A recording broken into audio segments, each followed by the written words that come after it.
அனைவருக்கும் இனிய மாலை வணக்கம். இன்றைய சிறப்பு விருந்தினர் திருமிகு ஆ. வெங்கடாஜலபதி அவர்களை அன்போடு மேடைக்கு அழைக்கின்றோம்.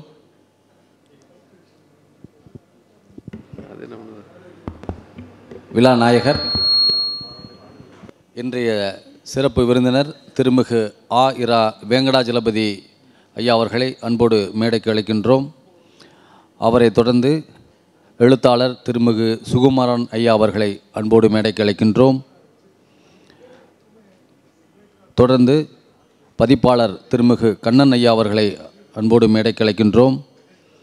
அவரை தொடர்ந்து எழுத்தாளர் திருமிகு சித்ரா பாலசுப்ரமணியன் அவர்களை அன்போடு மேடைக்கு அழைக்கின்றோம். அவரை தொடர்ந்து திருமிகு அருண் பிரசாத் அவர்களை அன்போடு மேடைக்கு அழைக்கின்றோம். இவர்களை தொடர்ந்து நமது அண்ணா நூற்றாண்டு நூலகத்தின் முதன்மை நூலகர் மற்றும் தகவல் அலுவலர் அம்மா அவர்களை அன்போடு மேடைக்கு அழைக்கின்றோம்.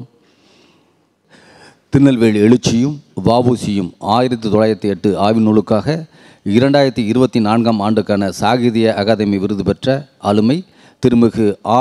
வெங்கடாஜலபதி அவர்களுக்கு நடைபெறும் பாராட்டு விழா நிகழ்விற்கு வருகை தந்துள்ள உங்கள் அனைவரையும் வருக வருகிற அன்போடு வரவேற்று மகிழ்கிறது நமது அண்ணா நூற்றாண்டு நூலகம்.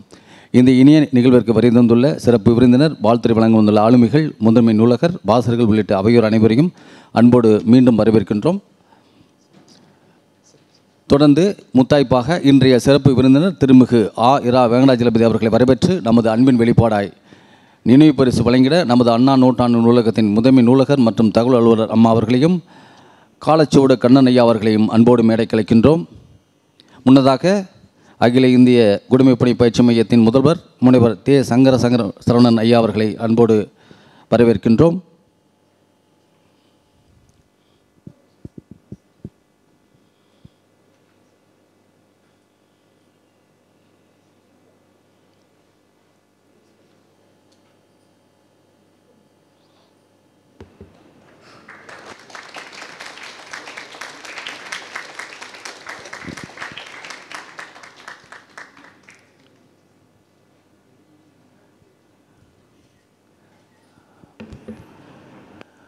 பொன்னாடை அணிவித்து நினைவு பரிசு வழங்கிய பெற்ற அனைவருக்கும் எங்களது நெஞ்சார்ந்த நன்றிகளை தெரிவித்துக் கொள்கின்றோம். தொடர்வது வரவேற்புரை வழங்கிட நமது அண்ணா நூற்றாண்டு நூலகத்தின் முதன்மை நூலகர் மற்றும் தகவல் அலுவலர் அம்மா அவர்களை அன்போடு அழைக்கின்றோம். அனைவருக்கும் மாலை வணக்கம். பள்ளிக்கல்வித்துறை பொது நூலக இயக்ககம் அண்ணா நூற்றாண்டு நூலகத்தின் சார்பாக இன்று பாராட்டு விழா நடத்துவதில் மிகவும் பெருமகிழ்ச்சி கொள்கிறது. அண்ணா நூற்றாண்டு நூலகமும் காலச்சுவடு பதிப்பகமும் இணைந்து மாபெரும் வரலாற்று பேராசிரியர், சாகித்ய அகாடமி விருது பெற்ற பேராசிரியர் வெங்கடாச்சலபதி சார் அவர்களுக்கு நூற்றாண்டு நூலகத்தின் சார்பாக இந்த பாராட்டு விழா நடத்துவது எங்களுடைய கடமை என்று நான் நினைக்கிறேன். அண்ணா நூற்றாண்டு நூலகம்ங்கிறது எழுத்தாளர்கள், பதிப்பாளர்கள், வாசகர்கள் இவங்களை 3 பேரையும் இணைக்கக்கூடிய ஒரு ஒரு இடமாக கருதும் இந்த நேரத்தில் ஒவ்வொரு விருது பெற்ற, அதுவும் சாகித்ய விருது மாதிரி மிக உயரிய விருது பெற்ற, ஞானபீட விருது இது மாதிரி பெற்ற விருதாளர்களை கௌரவிப்பது நூலகத்தினோட மிக பெரும் கடமை அப்படின்னு நாங்கள் நினச்சி தான் ஒவ்வொரு தடவையும் சாகித்ய விகடபீட விருதாளர்களை அண்ணா நூற்றாண்டு சார்பாக ஒரு பாராட்டு விழா நடத்துகிறோம்.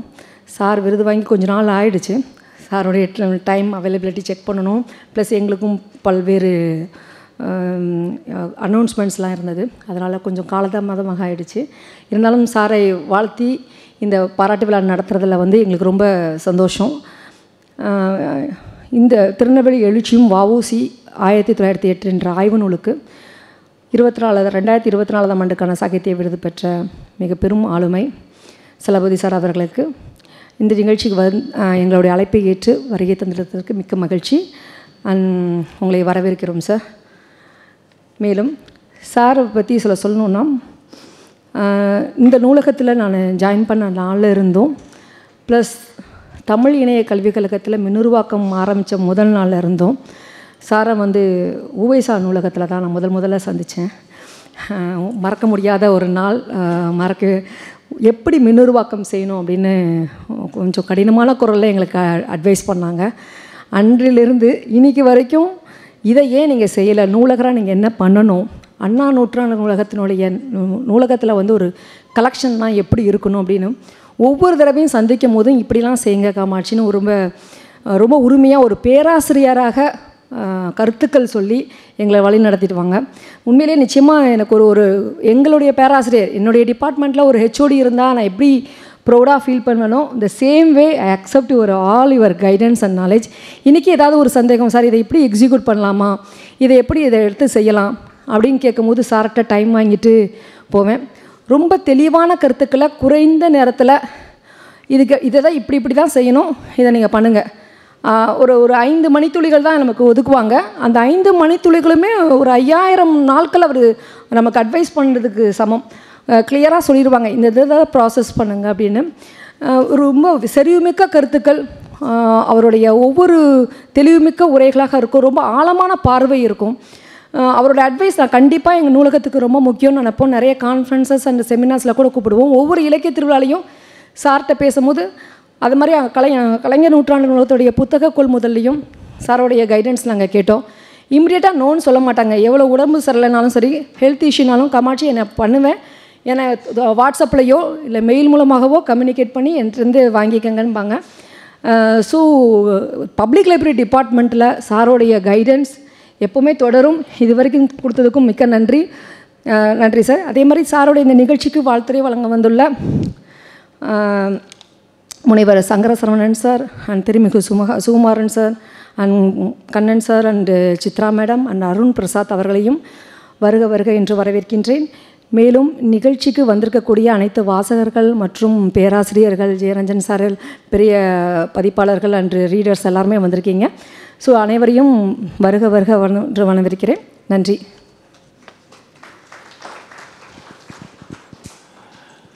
இனி இதொரு வரவேற்பு வழங்கிய நமது அண்ணா நூற்றாண்டு நூலகத்தின் முதன்மை நூலகர் மற்றும் தகவலர் அவர்களுக்கு நன்றிகள். தொடர்வது வாழ்த்துறை வழங்க வருகை தந்துள்ள திருவாளர் அருண் பிரசாத் ஐயா அவர்களை கௌரவிக்கும் விதமாக அவருக்கு நமது அன்பின் வெளிப்பாடாய் நினைவு பரிசு வழங்கப்படுகிறது.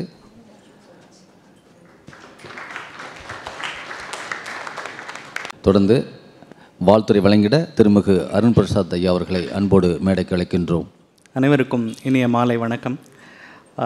திருநெல்வேலி எழுச்சியும் வஉசியும் 1908 தன்னுடைய ஆய்வு நூலுக்காக 2024ஆம் ஆண்டுக்கான சாகித்ய அகாடமி விருது பெற்றிருக்கும் ஆசிரியர் ஆயிரா வெங்கடாச்சலபதி அவர்களுக்கு முதற்கண் என்னுடைய வாழ்த்துக்களும் வணக்கங்களும்.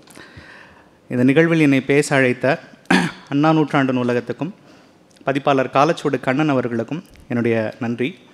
நான் கண்ணன் சாருக்கு அடுத்து பேசுவேன்ற வகையில் ஒரு ஆரம்பம் வச்சுருந்தேன். முதல்ல ஓப்பனிங் இறக்கி விட்ருக்காங்க. கண்ணன் சார் பேச போகிறாரு. இருந்தாலும் அதை ஒட்டி கண்ணன் சலபதியோடான நட்பிலிருந்து தொடங்குவது பொருத்தமாக இருக்கும்னு நினைக்கிறேன். எம்எஸ்எஸ் பாண்டியன் காலச்சுவடு கட்டுரைகள் என்ற நூலுக்கு கண்ணன் ஒரு பின்னுரை எழுதியிருக்கிறார். 1993 காலச்சுவடை மீண்டும் தொடங்கும் முன்னெடுப்பில் இருந்த கண்ணன் இது தொடர்பான டிஸ்கஷனுக்கு சென்னைக்கு வந்து சலபதியோட நிறையா டிஸ்கஸ் பண்ணியிருக்காரு. அந்த சமயத்தில் சலபதிக்கு எம்எஸ்எஸ் பாண்டியன் மேலே இருந்த பிரேமையை பற்றி அந்த பின்னுரையில் எழுதுகிறாரு. அப்போது அவருக்கு பாண்டியன் மோகம் உச்சத்தில் இருந்தது. அவர் பேச்சில் நட்சத்திர எழுத்தாளன் வாயில் பொய் போல் பாண்டியன் பெயர் இடைக்கிடையே வந்து கொண்டே இருக்கும். எனவே பாண்டியனை சந்திக்க சென்றோம். பாண்டியன் இளையவர்களுக்கு மிக கவர்ச்சிகரமான ஆளுமை என்று அவர் எழுதுகிறார். சலபதிக்கு பாண்டியன் எப்படி இருந்தாரோ எங்களுக்கு சலபதி அப்படி இருக்கார். நான் எங்களுக்குன்னு சொல்கிறதுக்கு எனக்கு அப்படின்னு இல்லாமல் எங்களுக்குன்னு சொல்கிறதுக்கு காரணம் இருக்குது.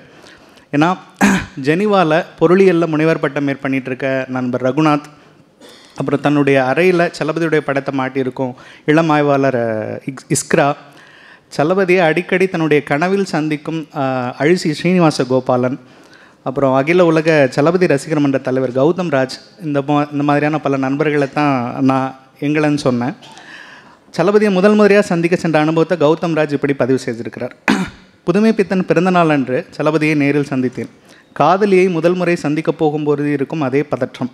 புத்தகங்கள் நிறைந்த அறையின் ஒரு மூலையில் அமர்ந்து கணினி திரையில் படித்து கொண்டிருந்தார். இப்படின்ட்டு சலபதியோட சந்திப்பை பற்றி குறிப்பிட்றாரு. கல்வி புலம் சார்ந்தவர்கள் மட்டும் இல்லாமல் பல்வேறு புலங்களில் இயங்குபவர்களுக்கும் சலபதியோட கருத்துகள் தரும் போதைக்கு ஆட்பட்டிருக்கும். இதோடைய ரெஃபரன்ஸ் என்னென்னா, காமம் தரும் தெரிஞ்சிருக்கும் எல்லாருக்கும், காமம் தரும் போதையோட கருத்துக்கள் தரும் போதே அலாதியானதுன்றது சலபதியுடைய ஸ்டேட்மெண்ட். ஸோ ஆயிரா வேங்கடாச்சலபதி என்கிற பெயரை நான் முதல்ல எப்போது அறிமுகம் செஞ்சு கொண்டேன்னா, என்னுடைய 16 வயதில் 2012ஆம் ஆண்டு சலபதிக்கு மிகவும் பிடித்தமான பிரிட்டிஷ் வரலாற்று ஆசிரியர் எரிக் ஹாப்சம் காலமாக இருந்தார். அவருக்கு காலச்சுவடில் சலபதி சார் ஒரு அஞ்சலி எழுதியிருந்தாங்க. அந்த அஞ்சலி குறிப்பு தான் ஹாப்ஸ்வாமையும் சலபதி 2 பேருமே எனக்கு அறிமுகப்படுத்தியிருந்தது. அப்புறம் நான் அவரை அறிமுகப்படுத்தி கொண்டது அப்போது அவர் அறிந்தது அப்படின்றது அந்த காலத்தில் காப்பியல் நூல் வழியாகத்தான். அப்போ நான் புதுவை பல்கலைக்கழகத்தில் தொடர்பியல் படிச்சுட்டு இருந்தேன். உடனடியாக சந்திக்கணுன்ற ஒரு விருப்பம் எழுந்தது. அந்த வேளையில் தான் விளக்கு புதுமைப்பித்தன் விருது அவருக்கு அறிவிக்கப்பட்டிருந்தது. மதுரைக்கு போயிருந்தேன். அங்கே தான் நிகழ்வில் முதல் முறை அவரை நான் பார்த்தேன். மறுநாள் காலையில் அறையில் அவரை சந்தித்தேன். முதல் சந்திப்பு அப்போ தான். அப்போது ஜான் டார்வினுடைய ஆஃப்டர் டேமர்லைன் என்ற நூல் அவர் வாசிட்டு இருந்தார். இப்போ எங்களுடைய சமீபத்திய சந்திப்பில் அவருடைய நண்பர் வரலாற்று ஆசிரியர் சுனில் அம்ரித்துடைய பேர்னிங் எர்த் நூலை எனக்கு வாசிக்க கொடுத்துருக்கார். இந்த 13 ஆண்டுகளில் தூரத்துலேருந்து பார்த்த ஆரம்ப ஆண்டுகள்லையும் இப்போ சமீபத்தில் நெருங்கி பழக வாய்ச்சிருக்கிற இந்த சமீபத்திய ஆண்டுகள்லையும் அவருடைய எழுத்திலிருந்தும் ஆளுமையிலிருந்தும் நான் உட்பட குறிப்பிட்ட நண்பர்கள் எல்லாரும் தொடர்ச்சியாக நிறையா கற்றுக்கொண்டே இருக்கிறோம். இப்போது இந்த மாதிரியான நண்பர்களுடைய உரையாடலில் சார் பற்றி பேசும்போது சலபதி யார் அப்படின்ட்டு நான் அவரை குறிப்பிடுவேன். சரி, சலபதி யார் அப்படின்னு நம்ம கேட்டுட்டோம்னா, பொதுவாக நம்மளுடைய ஆளுமை உருவாக்கம்ன்றது சிறுவயதில் குழந்தை பருவத்தில் தொடங்கி விவரம் தெரிகிற வயது வரைக்குமான ஒரு காலகட்டத்தில் நம்ம சந்திக்கும் நபர்கள், நம்மளை பாதிக்கிற ஆளுமைகள், இல்லை உதாரணத்துக்கு டாக்டர் ஆகணும்னு சொல்கிறவங்களாம் எங்கள் ஊரில் அந்த வசதி இல்லாமல் இருந்து இந்த மாதிரியான ஒரு இதுலேருந்து இன்ஸ்பயர் ஆகி அவங்கள வடிவமைச்சுக்குவோம். பெரும்பாலும் நிறையா அப்படி தான் இருக்கும். சலபதியும் அதுபோல் உன்னை பார்த்து இல்லாமல் ஒன்று இல்லாத ஒன்று மூலமாக அதை உருவாக்க புறப்பட்டவர். அதாவது அவர் படித்த சிபிஎஸ்சி பாடத்திட்டத்தில் வஉசி பற்றின குறிப்பு எதுவுமே இல்லை. அதை களையிறதுக்காக புறப்பட்ட சலபதி தான் 40 ஆண்டுகளுக்கு பிறகு வஉசியை பற்றி பேசாத ஒரு இந்திய ஊடகம் கூட இல்லை அப்படின்ற ஒரு நிலையை உருவாக்கியிருக்கார். வஉசி என்னும் தமிழ் கப்பலை ஜெய்ப்பூர் இலக்கிய விழாவுக்கு செலுத்திய அவர் சாகித்ய அகாடமியில் கொண்டு நிறுத்தியிருக்காரு. அந்த கப்பலில் பாரதி இருக்கார், புதுமைப்பித்தன் இருக்கார், பெரியார் இருக்கார், நம்மளையும் சேர்த்து அதில் கூட்டிகிட்டு போகிறார். அப்புறம் பானை ஓட்டையானாலும் கொழுக்கட்டை வெந்து விட்டது என அவர் தன்னை பற்றிய மதிப்பீடாக பேட்டிகளில் குறிப்பிடுவார். அப்படி பார்த்தால் ஆங்கிலம் தமிழ் இரண்டிலும் எழுதி தொகுத்து பதிப்பித்து மொழிபெயர்த்து அவர் நமக்கு கொடுத்துள்ள கொழுக்கட்டைகளின் எண்ணிக்கை அண்மையில் வெளிவந்துள்ள புதுமைப்பித்தன் களஞ்சியத்தையும் சேர்த்து 58. அவருடைய வயது இவ்வளவு இருக்கிறது. எங்கிருந்து தொடங்குறதுன்னு ஒரு கேள்வி எழலாம். எங்கிருந்து வேண்டாமாலும் தொடங்கலாம். ஆனால் அதுக்கு முன்னாடி சலபதியுடைய 50 வயது நிறைவை ஒட்டி விரிவும் ஆழமும் கருத்தரங்கு ஒன்று நடந்தது. அதில் விவாதிக்கப்பட்ட பேசப்பட்ட தலைப்புகளை சலபதி 50 தொடரும் பயணம்ங்கிற நூல் தொகுப்பாக வந்திருக்கு. பழ அதியமான் சார் பதிப்பிச்சிருக்காங்க. அந்த முன்னுரையில் ஒரு பட்டியலிடுறார் என்னெல்லாம் அதில் அந்த விரிவும் ஆழம் கருத்தரங்கில் விவாதிக்கப்பட்டதுன்ட்டு. மொழி ஆளுமை, தமிழ்நடை, வரலாற்று பங்களிப்பு, பதிப்பு பணிகள், சமூக வரலாற்று பங்களிப்பு, நாட்டுப்புறவியல், தலித்திய ஆய்வுகள், பன்முகப் பரிமாணம், எழுதிய முன்னுரைகள், ஆசிரியத்துவம், சலபதியின் முதலாசிரியர்கள், திருநெல்வேலி காலம், காலச்சுவடு உறவு, மொழிபெயர்ப்புகள், சலபதி பேணிய நட்புறவு, ஆங்கில படைப்புகள், சாமிநாதையர் பதிப்பு, பாரதி ஆய்வுகள் என நீள்கிறது அந்த பட்டியல். இப்போ அதன் பிறகு 8 ஆண்டுகள் ஆயிடுச்சு. பட்டியலும் வளர்ந்துக்கிட்டே இருக்குது. இவ்வளவு இருந்தாலும் நான் உடனடியாக பரிந்துரைக்க விரும்புகிறது சில மாதங்களுக்கு முன்பு மறைந்த பாவேந்தர் ஆய்வாளர். பாவேந்தர்னு சொல்கிறதுக்கு நான் சொல்ல போகிற குறிப்பை படித்தா புரியும். பாவேந்தர் ஆய்வாளர் சாசு ராமர் இளங்கோவுக்கு அவர் எழுதிய அஞ்சலி குறிப்பு தான். அது ஒரு கொழுக்கட்டை பதம். வெறும் 506 சொற்கள் அமைந்த அந்த குறிப்பை கொண்டு கடந்த 50 ஆண்டுகால தமிழ் அறிவுசார் வரலாறு பற்றி ஒரு கருத்தரங்கத்தையே நம்ம வடிவமைக்க முடியும். இதை நான் சொல்கிறது, இதை ஒட்டி ஒரு செய்தியும் பகிர விரும்புகிறேன். கீத் சாயர் அப்படின்னு ஒரு சைக்காலஜி ப்ரொஃபஸர் இருக்காங்க.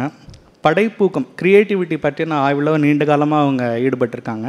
சமீபத்தில் அவங்க ஒரு நூல் வெளியிட்டிருக்காங்க, learning to C inside the world's leading art and design schools. அதாவது வடிவமைப்பாளர்கள், ஓவியர்கள் இவங்கெல்லாம் எப்படி சிந்திக்கிறாங்க, எப்படி ஐடியாவை கன்சீவ் பண்ணுறாங்க, அதை எப்படி எக்ஸிக்யூட் பண்ணுறாங்கன்றத ஒரு லாங் ஸ்டடியில் அவங்க இந்த புத்தகமாக எழுதியிருக்காங்க. அதில் ஒரு போர்ஷன், ஒரு எக்ஸப்ட் வந்து இதை பதிப்பிச்சிருக்கிற எம்ஐடி ப்ரெஸ்ஸுடைய பிளாகில் பப்ளிஷ் ஆகிருந்தது. அதோடைய சாராம்சம் என்னென்னா, அந்த பகுதியோட சாராம்சம் என்னென்னா, அஞ்சலி குறிப்புகளை படிக்கும்போது, தொடர்ச்சியாக படிக்கும்போது, வெவ்வேறு அஞ்சலி குறிப்புகளை வரிசையாக அது ஒரு ப்ராக்டிஸாக வச்சுருக்கும்போது இந்த மாதிரியான க்ரியேட்டிவ் ஃபீல்டில் இயங்குறவங்களுக்கு படைப்பூக்கம் உந்தக்கூடிய ஒரு இதை உருவாக்குதுன்னு அவங்க ஆய்வில் கண்டறிஞ்சிருக்காங்க. இளங்கோவுடைய அஞ்சலி குறிப்பை படித்த 1-2 நாட்களில் இதை படித்ததும் இப்போயுமே கூட அந்த அஞ்சலி குறிப்பை எழுத்தண்ணி படித்து சிலாய்க்கணும் போல் இருக்குது. 2-3 முறை தொடர்ச்சியாக அதை திரும்ப திரும்ப படித்தேன். அது எனக்கு உருவாக்கின உணர்வுகளை இந்த கீத் சாயரோடு இது வேலிடேட் பண்ணுற மாதிரி இருந்தது. ஸோ ஒரு பல்லாண்டுகள் ஆய்வு செய்த மேலை நாட்டுக்கார ஒரு பரிந்துரைக்கும் அம்சத்தை வெகு இயல்பாக சலபதி நமக்கு வழங்கிட்டு இருக்காருன்றதை உதாரணத்தோடு சொல்கிறதுக்கு இந்த குறிப்பை நான் குறிப்பிட்டேன். கு. அழகியசாமி தொகுத்த வழி வழி வந்த வசனடை உடைய தொடர்ச்சியில் சலபதியின் வசன நடைக்கு இதை பரிசீலனை கொள்ள வேண்டும் என பழ அதியமான் சாரை நான் கேட்டுக்கிறேன். அப்புறம் சலபதி சாரை பற்றி பேசும்போது அதியமான் சாரை பேசாமல் இருக்கிறது வரலாற்று பிழையாகிவிடும். அதியமான் சாரோட மாலை நடைகளில் நான் அவ்வப்போது அவருடைய வாக்கிங் பார்ட்னர் ஆவேன். அப்போது சலபதி சார் 1980களோட கடைசியில் மறைமலடிகள் நூலத்தில் அவரே ஒரு கூட்டத்தில் சொல்லியிருக்கிற மாதிரி, வைக்கம் கூட்டத்தில், ஆண்டிகள் கூடி மடம் கட்டுவதைப் போல் தமிழ்நாட்டின் அறிவுச்சூழல் பற்றி பேசிய அந்த மறைமலடிகள் நூலை அந்த காலகட்டத்தில் பேசிய காலம் தொட்டு இன்றைக்கு வரைக்கும் 2 பேரை பற்றினக்கு ஒரு செய்திகளை நான் ரொம்ப ஆர்வமாக கேட்டறிவேன். அப்படி ஒரு முறை நீங்கள் எப்போ முதல்ல சந்திச்சிங்க அப்படின்ட்டு அதியமான் சார் கேட்டபோது அவர் கொஞ்சம் யோசிச்சுட்டு தெரியல, நீங்கள் ஜலபதிட்டு கேளுங்க அப்படின்னு சொல்லி சொன்னார். ஒரு 2 நாள்லேயே எதேச்சியாக நான் ஒரு முன்னுரையில் சலபதி சார் எழுதுகிறாரு. மறைமலடிகள் நூல் நிலையத்தில் 1987 ஜூன் மாதம் முதல் ஞாயிற்றுக்கிழமை அன்று சந்தித்த போது பொன்னியின் செல்வத்துடன் பைண்டு தொகுதியை தேடி வந்திருந்தார் அதியம். படித்ததும் ரொம்ப நெகிழ்ந்துட்டேன். நான் எப்போதும் வியப்பும் பொறாமையும் கொள்ளும் நட்பு இவர்களுடையது. சலபதி அவரை விட 2-3 மடங்கு வயதில் பெரியவர்களுடனான நட்பில் தொடங்கி, அவர் சொல்கிற மாதிரி டவுசர் போட்டுட்டு இருந்த காலத்தில் தொடங்கி அவரது சமகாலத்தருடனான நட்பில் தொடர்ந்து 1-2 மடங்கு வயதில் இளையோருடனான நட்பில் பயணித்து கொண்டிருக்கிறார். ஆய்விலும் தனிவாழ்விலும் அவரிடமிருந்து எங்கள் தலைமையினர் கற்றுக்கொள்ள எவ்வளவோ இருக்கின்றன. இன்றைக்கு இருக்கும் வசதிகள் வாய்த்திருந்தால் இப்போதைய அளவில் 2 மடங்கு கொழுக்கட்டைகள் நமக்கு கிடைத்திருக்கும். அறிவுத்துறையில் இயங்குவோர் தமிழ்நாட்டில் பிறந்ததற்கு மகிழ வேண்டும் என்பார் சலபதி. உலகின் முதல் குரங்கு தமிழ் குரங்கு என்ற பெருமிதத்துக்காக அல்ல, செய்ய வேண்டிய காரியங்கள் இங்குதான் ஏராளமாக உள்ளன என்பது அதன் உட்கிடை. இன்றைய ஆய்வுலக இளையோர் பயணிக்க வேண்டிய திசையை சலபதி துலக்கப்படுத்தி இருக்கிறார். அவரது பயணச்சுமையை குறைத்து பெரியார் வாழ்க்கை வரலாறு போன்ற பணிகளில் அவர் தன்னை முழுமையாக கரைத்து கொள்ள நாம் அவருக்கு ஒத்துழைக்க வேண்டும். இறுதியாக, மறைவாக நமக்குள்ளே பழங்கதைகள் சொல்வதில் ஒரு மகிமை இல்லை, திறமான புலமையினில் அதை வெளிநாட்டார் வணக்கம் செய்தல் வேண்டும். சலபதியை வெளிநாட்டோரும் வணக்கம் செய்தலை காண பாரதி இருந்தால் மகிழ்ந்திருப்பார். ஆசிரியருக்கு மீண்டும் என்னுடைய வாழ்த்துக்களும் வணக்கங்களும். நன்றி. வாழ்த்துரை வழங்கிய திருமிகு அருண் பிரசாத் அவர்களுக்கு மனமார்ந்த நன்றிகள். தொடர்ந்து எழுத்தாளர் திருமிகு சித்ரா பாலசுப்ரமணியம் அம்மா அவர்களுக்கு நினைவு பரிசினை வழங்கிட முதன்மை நூலகர் மற்றும் தகவல் அலுவலர் அவர்களை அன்புடன் அழைக்கிறோம். நன்றி அம்மா. தொடர்ந்து வாழ்த்துரை வழங்கிட அன்புடன் அழைக்கிறோம். அவையோர்க்கு என் மாலை வணக்கங்கள். ஒரு 2000 முதல் ஆண்டுகள் இருக்கும்னு நினைக்கிறேன். நான் அப்போ ஒரு கல்லூரியில் வேலை பார்த்துட்டு இருந்தேன். தமிழ்துறையின் சார்பாக புத்தகங்கள் வாங்குவதற்காக அப்போது புக் ஃபேரில் தான் அங்கே புக் வாங்குவோம். ஏன்னா நிறைய வாங்க முடியும் புக்கு, கொஞ்சம் கொடுக்குற பணத்தில் நிறைய புத்தகம் வாங்கலாம் அப்படிங்கிறதுனால அப்போ தான் வாங்குவோம். அங்கே தான் அப்போது சலபதி சார் காலச்சோடு வாசலில் உட்காந்துருந்தார், அந்த அங்காடி வாசலில் உட்காந்துருந்தார். நான் அப்போ அவருடைய 2 புத்தகங்கள் தான் படிச்சிருந்தேன். ஒன்று அந்த காலத்தில் காப்பி இல்லை முதலிய கட்டுரைகள், குஜிலி இலக்கியம் 2 படிச்சிருந்தேன். அப்புறம் போய் நேராக அவர்கிட்ட என்னை அறிமுகப்படுத்திக்கிட்டு, வணக்கம் சார், உங்களை பார்த்தா எனக்கு ரொம்ப பொறாமையாக இருக்குது அப்படின்னு. ஏங்க அப்படின்னாரு. இல்லை, நீங்கள் எப்படி இந்த ஆய்வுகளுக்குள்ளே போய் நுழைஞ்சு எப்படி இது 2 விஷயம். ஒன்று, ஆய்வுகளுக்கான கருக்கோள்கள், அது என்னென்ன மாதிரியான விஷயங்கள் எடுத்துக்கிறோம் அப்படிங்கிறது ஒன்று. 2வது, அதை எழுதுகின்ற முறை, அந்த மொழியினுடைய ஆளுமை. இந்த 2 தான் அதுவும் அந்த காலத்தில் காப்பியில்லை முதலிய கட்டுரைகள் it's a classic by itself. அந்த மாதிரியான ஒரு சுவாரஸ்யமும், ஒரு வரலாற்றை இவ்வளவு சுவாரஸ்யமாக ஒருவர் எழுத முடியுமா என்கிற பிரமிப்பை கொடுக்கக்கூடிய ஒரு நூல். அதை தாண்டி எவ்வளோ தூரம் வந்துட்டார் சார். இருந்தாலும் அந்த புத்தகத்தினுடைய பிரமிப்பு இன்னமும் எனக்கு, நீங்கள் இப்போ கூட நான் சமீபத்தில் கூட யாருக்கும் சொல்லியிருந்தேன், அந்த புத்தகத்துலேருந்து நீங்கள் ஆரம்பிங்க அப்படின்னு. நான் இன்றைக்கு அவருடைய சாகித்ய அகாடமி விருதை அவருக்கு பெற்று தந்த அந்த நூலை மட்டும்தான் முதன்மையாக வச்சு பேசணும் அப்படின்னு நினைக்கிறேன். ஏனென்றால் சலபதி அவர்களுடைய பங்களிப்பை பற்றி ஒரு முழு நாள் கருத்தரங்கமாக, ஈவன் 2 நாள் கருத்தரங்கமாக கூட நான் முழுக்க நடத்தலாம். இது ஒரு இன்டர்நேஷ்னல் லெவல் கருத்தரங்கமாக நடத்தப்பட வேண்டிய ஒரு விஷயம் அது. ஏன்னா அந்த அளவிற்கு அவள் பங்களிப்பு ஆளுமையை செலுத்தியிருக்கிறார். பல்வேறு துறைகள் சார்ந்து அவர் ஏற்கனவே அருண் பிரசாத் அவர்கள் பட்டியலிட்டு விட்டார் எந்தெந்த துறைகள் சார்ந்து அவர் செய்திருக்கிறார் என்பதை. அதனால் நான் திரும்ப அதை சொல்ல போகிறதில்லை. இந்த வஉசி திருநெல்வேலி எழுச்சியும் வஉசியும் 1908 இந்த புத்தகத்தை நான் முழுமையாக படித்தேன். எந்த ஒரு நிகழ்ச்சி என்றாலும், எந்த ஒரு புத்தகத்தை பற்றி பேசுவது இருந்தாலும் முழுமையாக படிப்பது அப்படிங்கிறதான் நிறைவளிக்கக்கூடிய ஒன்றாக இருக்கும். இந்த வரலாற்று புத்தகம் ஒரு வித்தியாசமானது. காரணம், நம்ம வரலாற்று புத்தகங்களில் தொடர்ச்சியான அந்த நிகழ்வுகளை பற்றி படிச்சுக்கிட்டே வருவோம். அது ஒரு காலகட்டத்தில் ஆரம்பித்து ஒரு காலகட்டத்தில் முடிகிற மாதிரி நீளமான செய்திகளை சொல்வது போல் அது போகும். ஆனால் இந்த புத்தகம் அப்படி இல்லை. ஒரே ஒரு எழுச்சி, ஒரே ஒரு பேரால் முடிஞ்சு விடக்கூடிய எழுச்சியாக அவரே அதை எழுதியிருக்கார். ஒரே ஒரு பேரா தான். அந்த எழுச்சி எப்படி நடந்தது, எப்படி அதை அரசு ஒடுக்கியது, எப்படி சுதேசி இயக்கம் தமிழகத்தில் வேரூன்றி இருந்தது, அதில் கலந்து கொண்டவர்கள் யார் யார், அதில் சாதாரண மக்கள் எப்படி பாதிக்கப்பட்டார்கள், ஒரு தண்டல் வரி எப்படி விதிக்கப்பட்டது, எந்த மாதிரியான விஷயங்களை பத்திரிகைகள் பேசின, அது தேசிய அளவிலும் இன்டர்நேஷ்னல் அளவிலும் சர்வதேச அளவிலும் அது எப்படி எதிரொலித்தது என்று அந்த ஒரே ஒரு பேராவில் வரக்கூடிய அந்த ஒரு விஷயத்தை வச்சுக்கிட்டு இந்த புத்தகம் முழுக்க எழுதப்பட்டிருக்கிறது. ஒரு 17 வயதில் அவருடைய எண்ணத்தில் புகுந்த அந்த ஒரு சிறு விதை கிட்டத்தட்ட 40 ஆண்டு காலம் அந்த தரவுகளை தேடி தேடி தேடி அவர் இதை தொகுத்திருக்கிறார். ஒரு நுகர்வெனும் பெரும்பசி அப்படிங்கிற ஒரு புத்தகம் பற்றி பேசும்போது அதில் ராமச்சந்திர குஹா ஒன்று சொல்லுவார். அவருக்கு பிடித்த ஒரு வரலாற்று ஆசிரியர் மார்க் பிளாக் அப்படிங்கிறவரை பற்றி சொல்லிட்டு அவர் ஒரு சின்ன குறிப்பை எழுதியிருப்பார். அது எனக்கு ரொம்ப பிடிக்கும் அப்படின்னு சொல்லுவார். என்னென்னா, ஒரு வரலாற்று ஆசிரியனுடைய கால்களில் கனத்த பூட்ஸும் கைகளில் மெல்லிய நோட்ஸும் அப்படின்னு ஒரு கொட்டேஷன் ராமச்சந்திர குஹா எழுதியிருப்பார். எனக்கு ரொம்ப பிடிச்ச கொட்டேஷன் அது.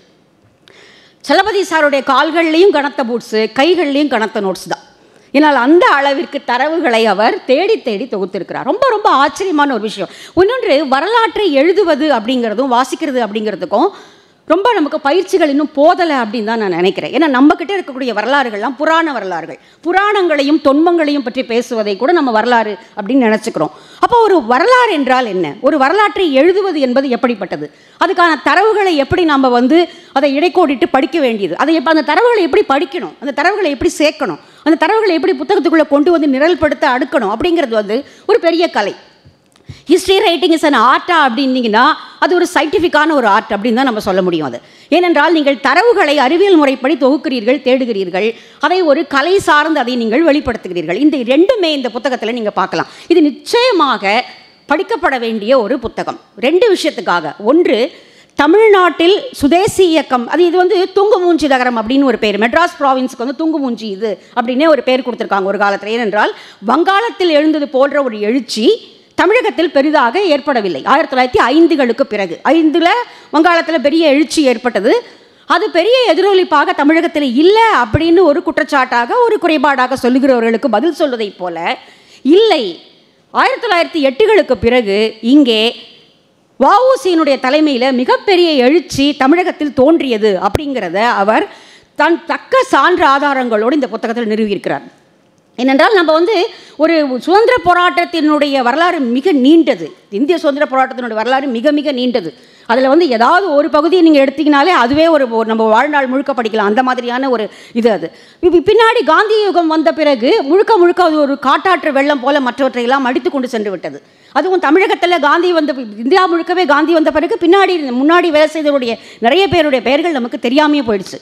அதில் வஉசி ஒரு பெரிய குற்றச்சாட்டாக ரங்கையா முருகன் தொடர்ந்து சொல்லிகிட்டே இருப்பார்.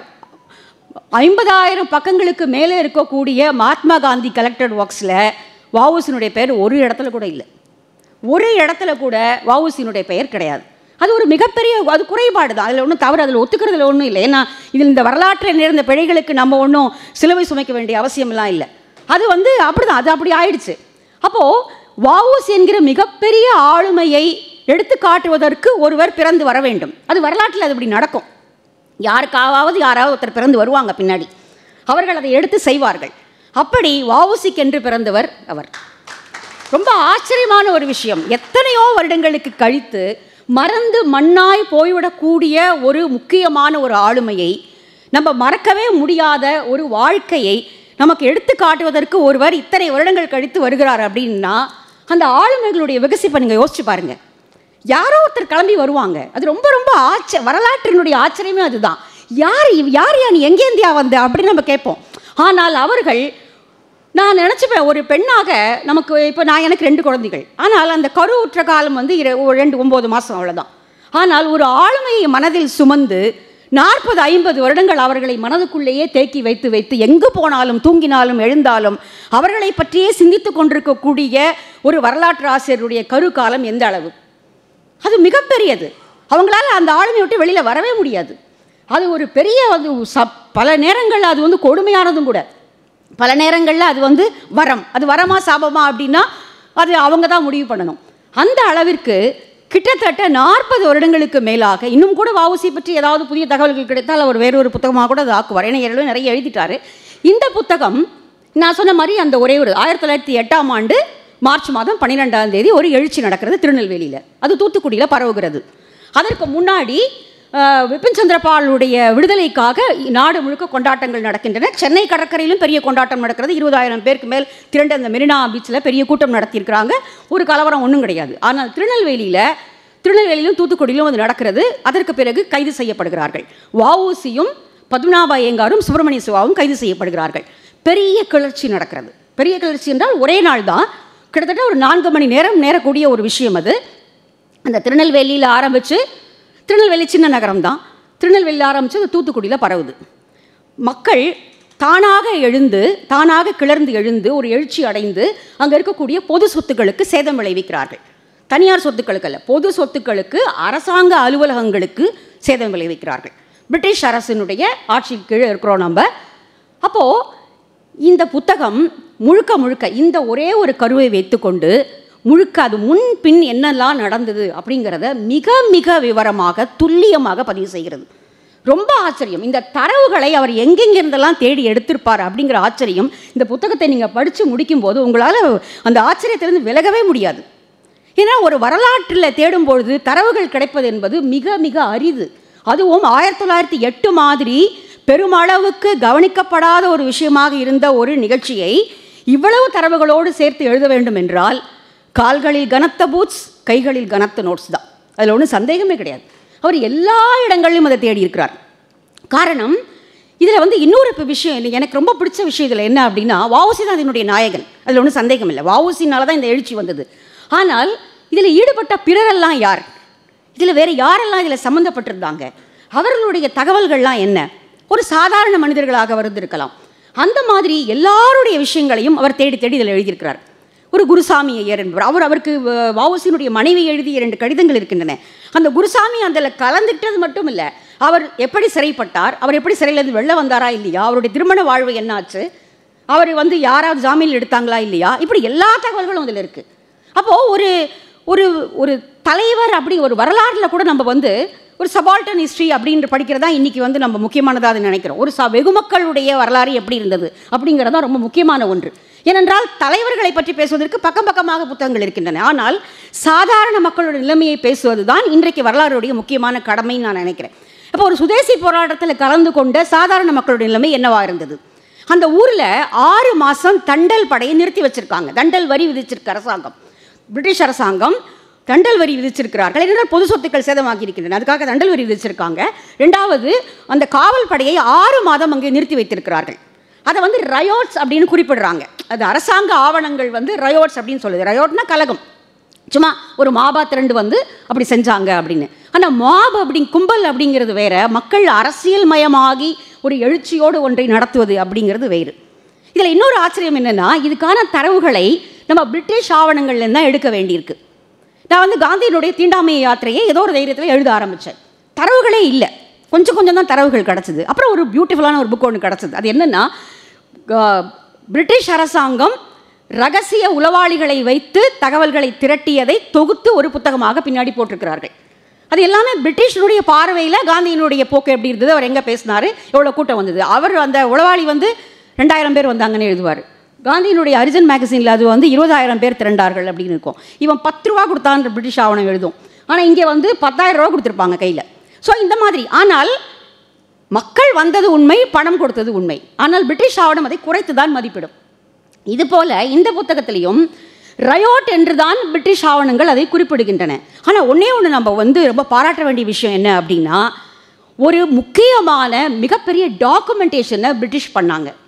ஒரு கெசட் மாதிரியும் இந்த மாதிரியான ரகசிய ஆவணங்களாகவும் நிறைய விஷயங்களை அவங்க செஞ்சு கொடுத்துட்டு போனாங்க.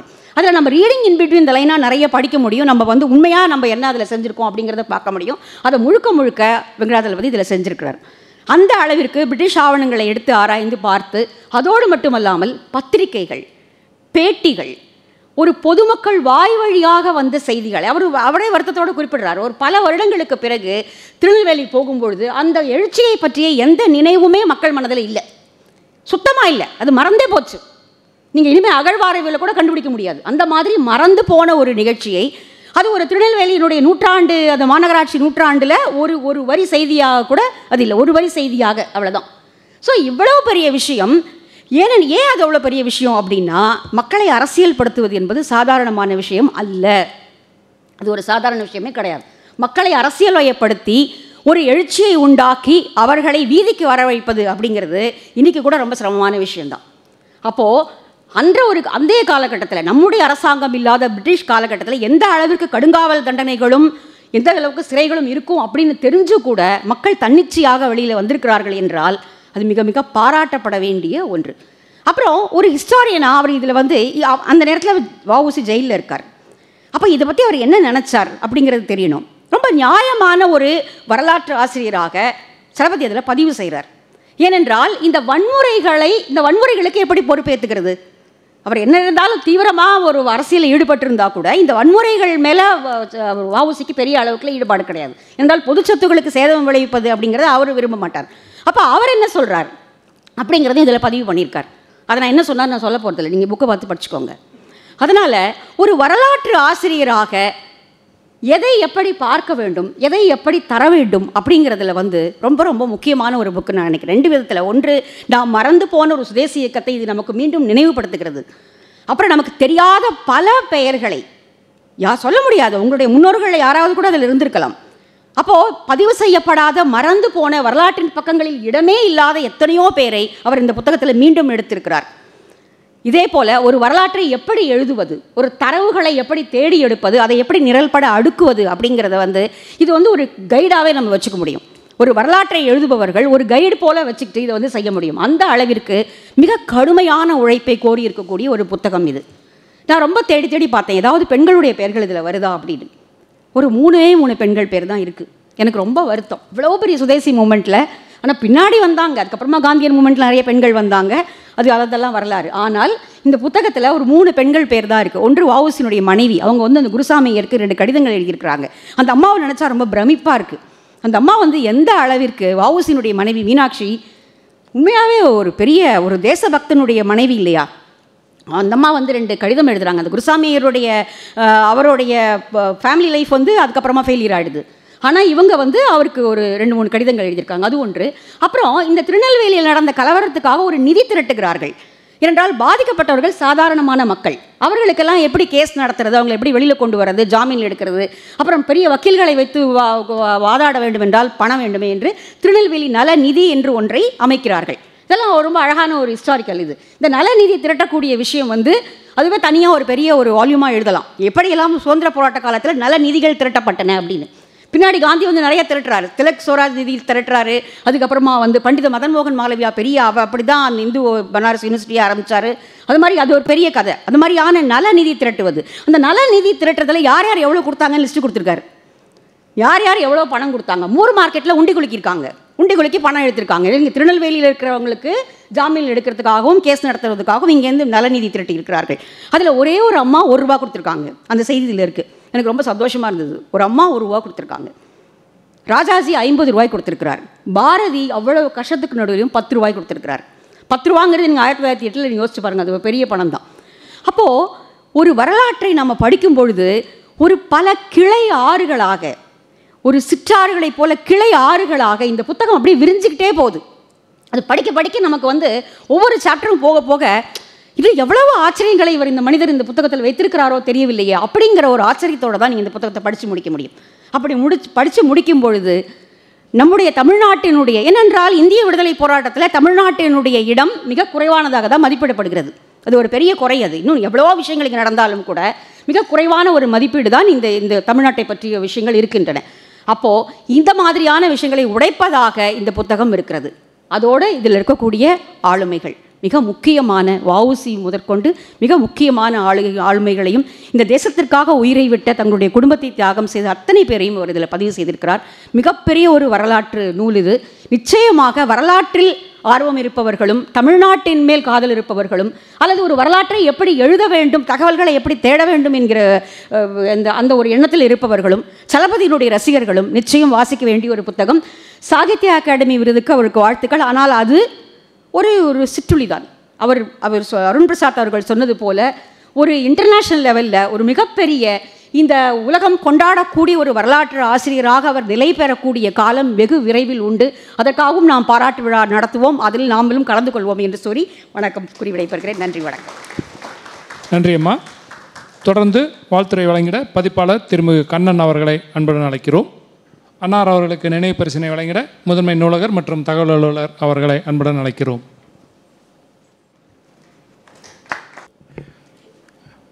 எல்லோருக்கும் மாலை வணக்கம்.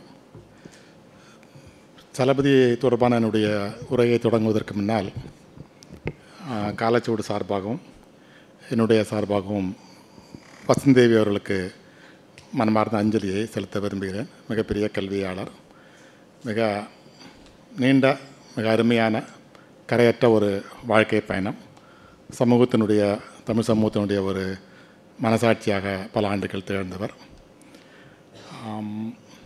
எனக்கு அவரை காலச்சுவடு நிறுவனர் சுந்தரராமசாமி, என்னுடைய தந்தையார் எழுத்தாளர், அவருக்கும் வசந்தேவர்களுக்கும் பிற்காலத்தில் ஏற்பட்ட ஒரு நட்பின் காரணமாக அதன் பயனாக உருவான தமிழகத்தில் கல்வி என்ற நூலை காலச்சுவடு வெளியிட்டது.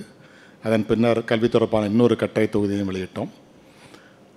சூராவின் மறைவுக்கு பின்னர் அவர் வாழ்ந்த காலத்தில் அவர் அறிவுறுத்தியை நினைவில் கொண்டு வசந்தேவி அவர்கள் பெண்கள் ஆணையத்தில் தலைவராக இருந்த அனுபவத்தை தொடராக காலச்சுவடில் எழுதினார்கள். அந்த தமிழகத்தில் கல்வி என்ற நூல் அவருடைய மனதில் மிகுந்த உயர்ந்த இடத்தில் இருந்தது. இன்றைக்கு ஒரு மாதத்துக்கு முன்னர் கூட என்னை தொடர்பு கொண்டு அதன் பல பிரதிகள் வேண்டும் என்று கேட்டு வாங்கி அதை நண்பர்களுக்கு கொடுத்திருக்கிறார் என்று நினைக்கிறேன். இறுதி வரை அந்த நூலை அவர் மிகுந்த மதிப்போடு வைத்திருந்தார்.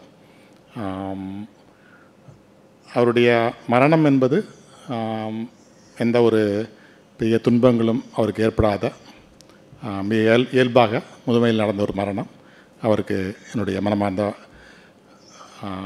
காலச்சுவடு சார்ந்த அவர் பணியாற்றத்திற்காக நன்றியை தெரிவித்துக்கொண்டு மனமார்ந்த அஞ்சலிகளையும் தெரிவித்துக் கொள்கிறேன். நான் இந்த நிகழ்ச்சியை ஒட்டி சென்னைக்கு பயணம் வருவதற்கு முன்னர் கோவை புத்தக சந்தைக்கு சென்றிருந்தேன். அதன் கடைசி 2 நாட்கள், வார இறுதி நாட்கள், சனி மற்றும் ஞாயிறு கோவையில் இருந்தேன்.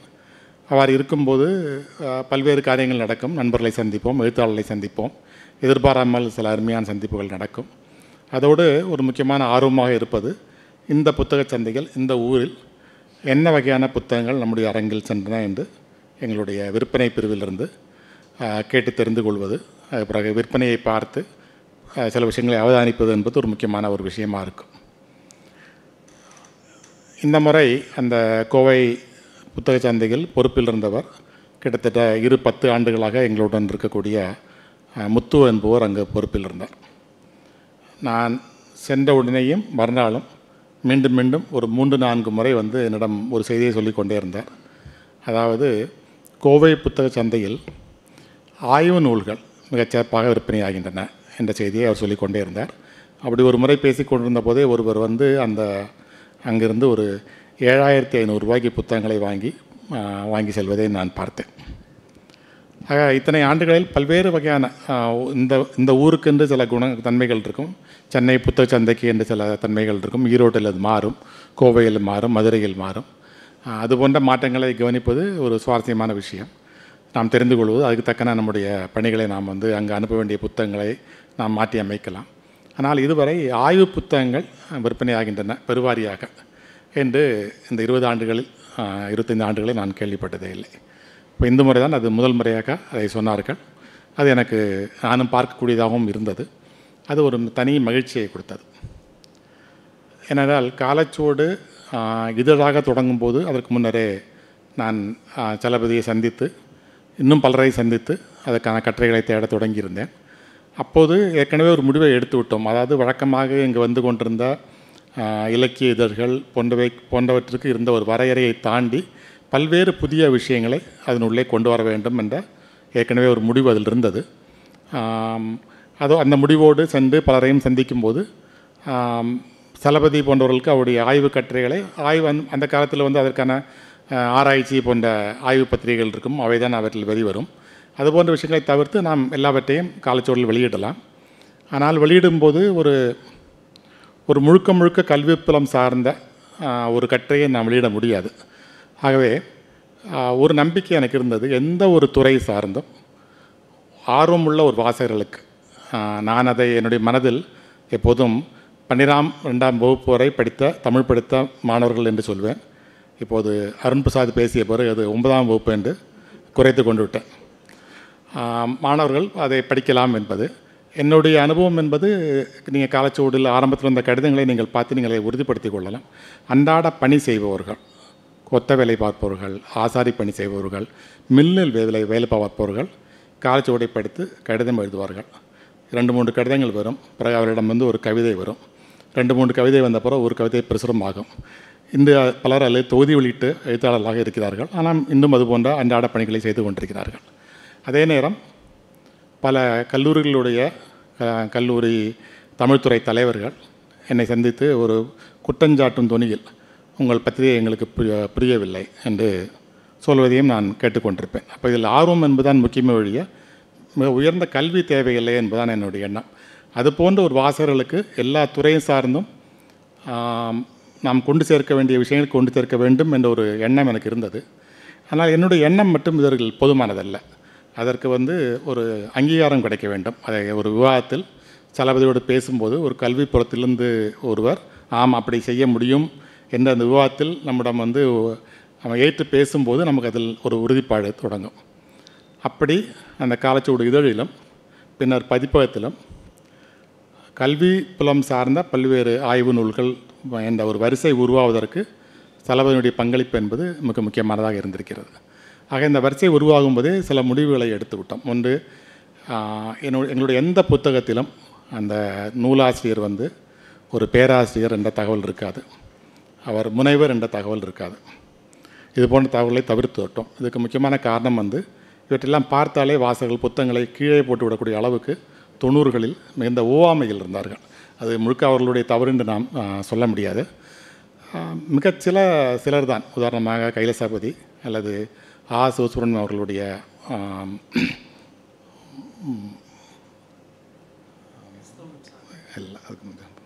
ஆஷ்துரை நூல் போன்ற சில நூல்கள் தான் வந்து மிக சுவாரஸ்யமாக ஆய்விப்பினுடையோடு எழுதப்பட்டவையாக இருக்கும்.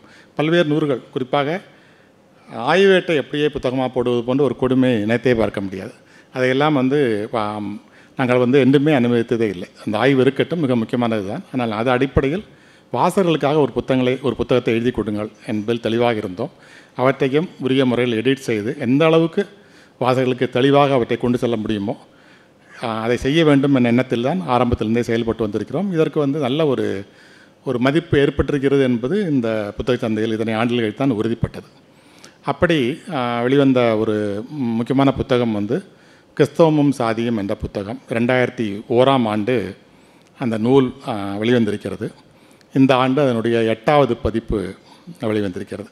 இது கிட்டத்தட்ட அந்த வரிசையினுடைய ஒரு முதல் நூலாக நாம் எடுத்துக்கொண்டால், அதை வந்து நான் ஏற்கனவே சொன்னபடி அவர் மிக சுவாரஸ்யமாக ஒரு ஆய்வு நூலை ஒரு துப்புரியும் நாவல் போல எழுதக்கூடிய திறமை கொண்ட ஒரு எழுத்தாளர் சிவசுப்ரமணியம் அவர்கள். இது தவிராக வசந்தேவி அவர்கள் அந்த காலகட்டத்தில் நெல்லை நகரில் எம்எஸ் யூனிவர்சிட்டியின் முயற்சியில் பப்ளிக் லெக்சர்ஸ் நடத்தி கொண்டிருந்தார். அதில் நான் 2-3 நிகழ்ச்சிகளுக்கு சென்றிருக்கிறேன். ஒன்று அம்பை உரையாற்றியது, மற்றொன்று சிவசு அவர்கள் பேசியது. அந்த உரையாற்றலும் அவருடைய ஆய்வு பணியை எவ்வளவு எல்லோரும் விரும்பக்கூடிய வகையில் எவ்வளவு சுவாரஸ்யமாக சொல்லக்கூடியவர் என்பதை நான் கவனித்திருந்தேன். இந்த புத்தகம் என்னிடம் வந்தபோது அதனுடைய தலைப்பு என்பது வடக்கன்குளம் புனித மாதா குடும்ப ஆலயம் ஆலயத்தில் சாதி சூரடிப்பு போராட்டம் வரலாறு என்ற ஒரு தலைப்போடு அது வந்து சிவசுவிடம் நாம் எளிமையாக பேச முடியும். அவர் வந்து அதை நம்ம சொல்வதை காது கொடுத்து கேட்கக்கூடியவர். அவர்கிட்ட சொன்னேன், ஐயா இந்த புத்தகத்தை உறுதியாக போட வேண்டும், மிக சிறப்பான புத்தகம். ஏனென்றால் அந்த அந்த 2 ஜாதிகளை பிரித்த வைத்த அந்த சுவரை கிட்டத்தட்ட இன்றைக்கி 120 ஆண்டுகளுக்கு முன்னால் இடித்தபோது அது ஒரு தரப்பு அது மீது வழக்கு போடுகிறார்கள். ஆகவே இந்த ஆவணங்கள் பூராக அதில் சேர்ந்து விட்டன. அந்த ஆவணங்களை பூராக அவர் எடுத்து அதையும் அந்த நூலில் பிணைப்பாக கொடுத்திருந்தார். மிக முக்கியமான ஒரு வரலாற்று நூல் அது. ஆனால் இப்படி ஒரு தலைப்பில் வந்திருந்தால் அது 2வது பதிப்பு கண்டிருக்குமா என்பது எனக்கு சந்தேகம்தான். அப்போ நான் வந்து பேசிவிட்டு சலபதியும் கலந்தாலோசித்து விட்டு அவரிடம் சொன்னேன், நீங்கள் வந்து தமிழக கிறிஸ்தவத்தில் ஒரு நிபுணர், ஆகவே கிறிஸ்தவமும் ஜாதியும் என்ற தலைப்பில் நாம் இந்த நூலை வெளியிடுவோம். நீங்கள் எனக்கு ஒரு மிக நீண்ட ஆய்வு கட்டுரை அந்த பொருளில் எழுதி தர வேண்டும். அதற்கு உதாரணமாக இந்த சம்பவத்தை பற்றி உங்களுடைய கட்டுரை இருக்கும், அதற்கு சான்றாக நீங்கள் ஏற்கனவே கொடுத்துருக்கூடிய சான்றுகள் இருக்கும் என்று பேசிய போது அவர் அந்த கருத்தை ஏற்றுக்கொண்டார். அந்த புத்தகம் வெளிவந்தது 2001ஆம் ஆண்டு. அந்த ஆண்டு நான் சுந்தர ராமசாமி அவர்களுடன் டிசி புக்ஸ் கேரளா அவர்களுடைய ஒரு நிகழ்ச்சிக்கு சென்றிருந்தேன். அப்போது அங்கே அவர்களுடைய பதிப்பகத்தினுடைய எடிட்டோரியல் வட்டத்தை நான் வந்து அங்கே சந்தித்தேன். இந்த போது இந்த புத்தகம் என்னுடைய கையில் இருந்தது. இந்த புத்தகத்தை அவர்களிடம் கொடுத்தேன். அதில் ஆங்கிலத்தில் இருந்த பகுதிகளை இம்ப்ரிண்ட் பேஜெல்லாம் அவர் பார்த்தார்கள். பார்த்துவிட்டு பேசிவிட்டு என்னிடம் சொன்னார்கள், இந்த புத்தகத்தை நாங்கள் வெளியிட்டிருக்க மாட்டோம் என்று சொன்னார்கள். அப்போது நான் ஏன் வெளியிட மாட்டீர்கள் என்று கேட்டேன். அது சொன்னார்கள், இது எங்களுடைய விற்பனை பிரிவுடைய பார்வைக்கு செல்லும்போது இந்த புத்தகத்தை விற்க முடியாது என்று அவர்கள் முடிவு செய்து விடுவார்கள் என்று சொன்னார்கள்.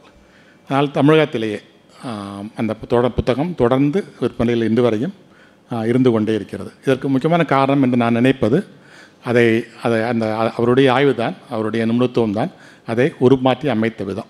இது போன்ற ஒரு போக்கில் பல்வேறு புத்தகங்கள் அதற்கு பின்னர் எங்களுடைய அணுகுமுறையுடன் எடிட்டிங்குடன் மேம்படுத்துதலுடன் தொடர்ந்து வந்து கொண்டே இருக்கின்றன.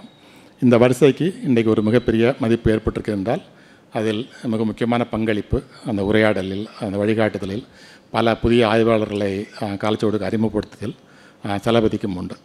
இது நான் சொல்ல விரும்பிய ஒரு விஷயம். இன்னொரு விஷயம், 1992, 93, 94ஆம் ஆண்டுகளில்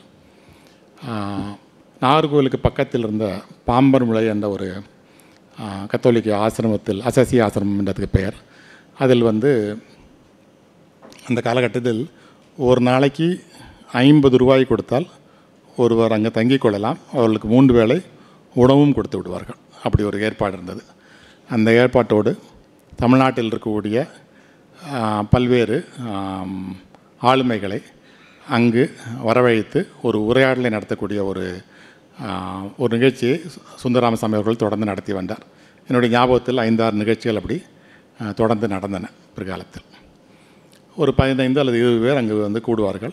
அவர்கள் வந்து இலக்கியவாதிகளாக இருப்பார்கள், கல்வியாளர்கள் இருப்பார்கள், ஆய்வாளர்கள் இருப்பார்கள், பல துறையை சார்ந்தவர்களாக இருப்பார்கள்.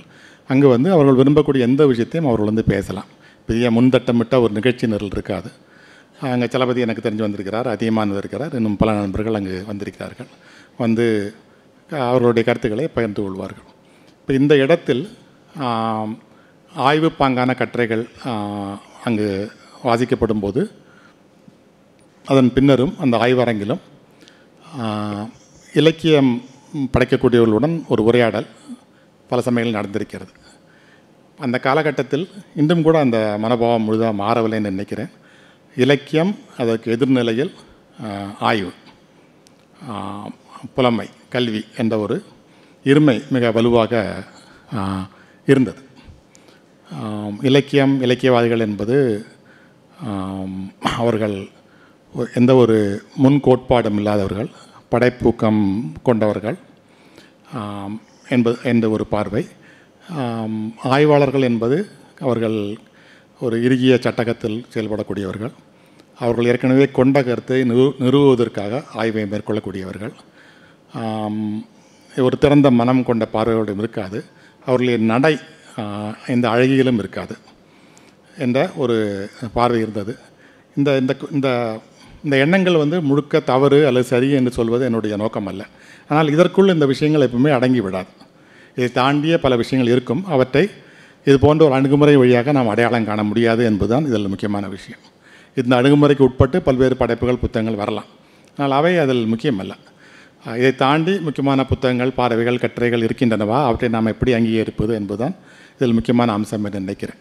அப்போ இதுக்கு பின்னர் இந்த உரையாடல்கள் பெரிய பகை உணர்ச்சி இல்லாமல் ஒரு கேலியும் கிண்டலுமாக கூர்மையாக இவை தொடர்ந்து அங்கே நடந்திருக்கின்றன. இவையெல்லாம் இதுபோன்று இரண்டு தரப்பு பார்வைகள் எப்போவுமே கூடி பேசுவது என்பது மிக முக்கியமானது என்று அன்றும் இன்றும் நான் உறுதியாக நம்பக்கூடியவர். அதன் பின்னரும் காலச்சூடு, பல்வேறு சந்திப்புகள், நாங்கள் நடத்திய ஆலோசனை கூட்டங்களில் இந்த உரையாடல்கள் தொடர்ந்து கொண்டே இருந்திருக்கின்றன. இதனால் இரு தரப்புகளுமே ஏதோ விதத்தில் பயன் பெற்றிருப்பார்கள், அவருடைய பார்வைகள் மாற்றம் அடைந்திருக்கும் என்று நம்புவதே என்னுடைய இதெல்லாம் ஆதாரம் இல்லை, ஆனால் என்னுடைய விருப்பம் என்று நீங்கள் எடுத்துக்கொள்ளலாம். இவற்றின் வழியாக நான் இப்போது சலபதியோடைய ஆய்வு பணி, அவர் செயல்படும் விதத்தை ஓரளவுக்கு நெருக்கமாக இருந்து கவனித்திருக்கிறேன். என்னுடைய தந்தையார் உட்பட பல இலக்கியவாதிகள் அவர்கள் செயல்படும் பணியையும் நான் நெருங்கி பார்க்கக்கூடிய வாய்ப்பு இருந்திருக்கிறது. இதில் படைப்பாளர்களுடைய ஒரு தன்மையாக கூறப்படக்கூடிய விஷயங்கள் நீங்களும் படித்திருப்பீர்கள். அவர்கள் ஒரு படைப்பு காலத்தில் ஒரு மன நெருக்கடிக்கு ஆளக்கூடியவர்கள், எப்போதும் மன அவசத்தில் இருக்கக்கூடியவர்கள், பதட்டத்தில் இருக்கக்கூடியவர்கள், படைப்பு காலத்தில் மிகப்பெரிய மன எழுச்சியை அடையக்கூடியவர்கள். அந்த எழுச்சியின் வாயிலாக முன் திட்டமிடப்படாத பல்வேறு அம்சங்கள் அவர்களுடைய படைப்புகளில் புகுந்து அவர்களை ஆட்கொண்டு விடும். அவர்கள் திட்டமிடாதபடி ஒரு கதாபாத்திரம் மிகவும் வலுப்பெற்றுவிடும். திட்டமிடாத ஒரு அம்சம் படைப்பில் வந்துவிடும். அவர்களுக்கு ஒரு கோட்பாட்டு நம்பிக்கை இருக்கலாம், ஆனால் அந்த நம்பிக்கையை கடந்த ஒரு விஷயம் அவருடைய படைப்பில் வெளிப்படும். அப்படி வெளிப்படுவது தான் அந்த படைப்பினுடைய சிறப்பு என்று எத்தனையோ விஷயங்கள் படைப்புகள் சார்ந்து நாம் பேசுகிறோம். இதில் நான் தொடர்ந்து கவனிக்கக்கூடிய ஒரு விஷயம் என்பது கிட்டத்தட்ட இந்த எல்லா அம்சங்களையும் நான் சலபதியிடம் தொடர்ந்து பார்த்து கொண்டிருக்கிறேன் என்பதுதான். இதை படைப்பாளிகள் ஏற்றுக்கொள்வார்களா என்பது எனக்கு தெரியவில்லை. ஆனால் அந்த அந்த நெருக்கடி, அந்த மன அவசம், அந்த பதட்டம், பிறகு இதெல்லாம் அவரிடம் நிச்சயமாக இருக்கின்றன. இதை நான் நண்பர்களிடம் சொல்ல தொடங்கிய 20 ஆண்டுகள் ஆகிவிட்டது. முக்கியமாக இரண்டு விஷயங்களை சொல்ல நான் நினைக்கிறேன். ஒன்று கிட்டத்தட்ட அவர் பணியை தொடங்கிய காலகட்டத்திலிருந்தே நான் நெருக்கமாக கவனித்த ஒரு நூல் பாரதி கவிஞனும் காப்புரிமையும் என்ற அவருடைய அந்த நூல். அதை பற்றி எவ்வளவோ முறை பேசியிருக்கிறோம். எனக்கு தெரிந்த ஒரு முறை கூட அதில் சி. விஸ்வநாதன் என்ற ஒரு பெயர் எங்களுடைய உரையாடலில் இடம்பெற்றதே இல்லை. ஆனால் இந்த நூலை நீங்கள் இன்று படித்தால் அந்த பாரதியினுடைய அந்த சகோதரர் கிட்டத்தட்ட அவருடைய ஒரு நூற்றாண்டு கால ஒரு பழியிலிருந்து இந்த நூல் வழியாக அவர் விடுதலை அடைந்து விட்டார் என்று தான் நாம் சொல்ல வேண்டியிருக்கும். கிட்டத்தட்ட 1930களிலிருந்து அவரை பழித்து கொண்டிருக்கிறார்கள். ஆனால் இந்த ஆய்வின் வழியாக அப்படிப்பட்ட ஒரு பழிக்கு ஆளாக வேண்டியவர் அவர் அல்ல என்பதே அவருடைய ஒரு முடிவாக இருந்தது.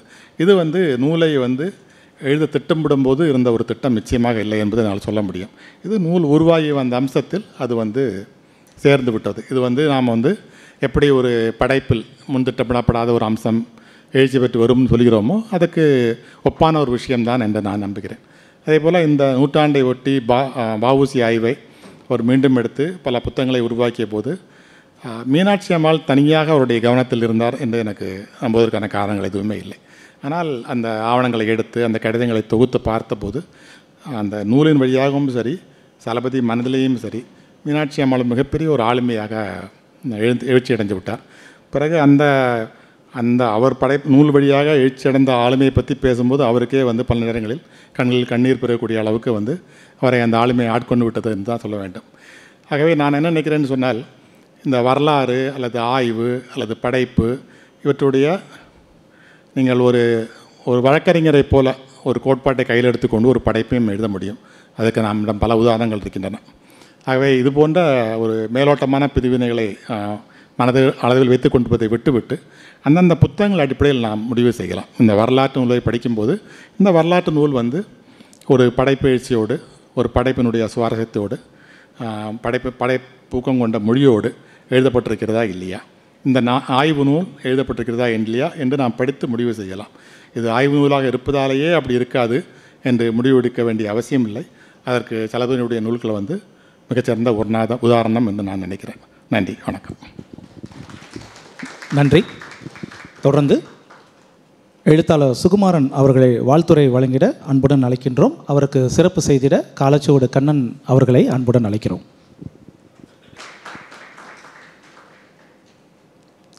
நன்றி. அனைவருக்கும் வணக்கம். ஒரு 1980களினுடைய நடுப்பகுதி இருக்கும். நான் கொஞ்சம் கவிதைகளெல்லாம் எழுதி கவனத்துக்கு ஆளாகி இருந்த சமயம்.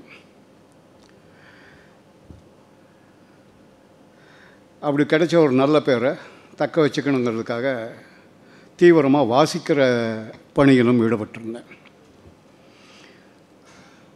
அப்படி தேடி தேடி படித்த புத்தகங்கள் சிலது உண்டு. அதில் ஒன்று பேராசிரியர் நா. வானமாமலை எழுதிய புதுக்கவிதை முற்போக்கும் பிற்போக்குங்கிற ஒரு புத்தகம். அது கவிதை பற்றியது அப்படிங்கிறதுனால அந்த புத்தகம் கவர்ந்தது. ரெண்டாவது ஒரு காரணம் இருக்குது. அந்த புத்தகத்தினுடைய விலை மிக குறைவு. அதனால் அந்த புத்தகத்தை வாங்கினோம். அது மக்கள் வெளியீடு என்கிற பெயரில் மேத்தூர் ராசுகுமார் பதிப்பித்த ஒரு நூல்.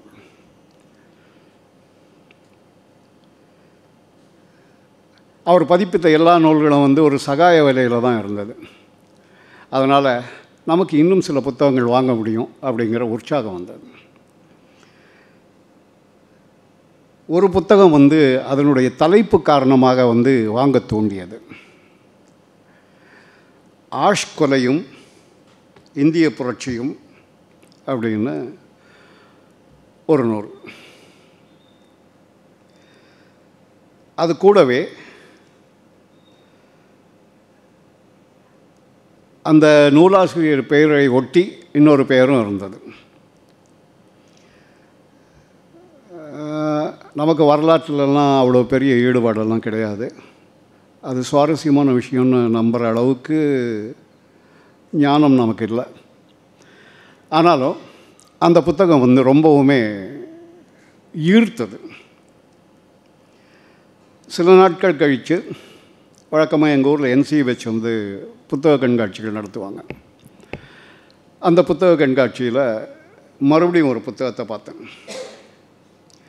இந்த ஏற்கனவே பார்த்த புத்தகத்தில் இருந்த ஒரு பெயர் இப்போது தனி நூலினுடைய ஆசிரியர் பெயராக இருந்தது. 2 நூல்கள் இருந்தன அதில். அந்த 2 புத்தகத்தையும் 2வது யோசனை இல்லாமல் வாங்கிட்டேன். அந்த 2 புத்தகத்தையும் படித்து முடிச்சுட்டு அப்போது எங்களுடைய வழிகாட்டியும் ஆசானுமாக இருந்த மார்க்சிய அறிஞர் கோவை ஞானிகிட்ட சொன்னேன். இந்த உரையாடலில் அவர்கிட்ட சில கருத்துக்களை எல்லாம் பகிர்ந்து கொண்டேன். ஞானிக்கு அந்த நூலாசிரியர்களை பற்றி தெரிந்திருந்தது. அவங்க யார் எவர் அப்படிங்கிறது அவருக்கு முன்னவே தெரிந்த விஷயமாக இருந்தது. சிவசுப்பிரமணியத்தை அவர் நேரில் அறிந்திருந்தார் என்று நினைக்கிறேன். அதனால் அவரை பற்றின விவரங்களை சொன்னார். இன்னொரு நபரை பற்றி புதிய தலைமுறை ஆய்வாளர் அப்படின்னு சொன்னார். ஆனால் சின்ன பையன் அப்படின்னார்.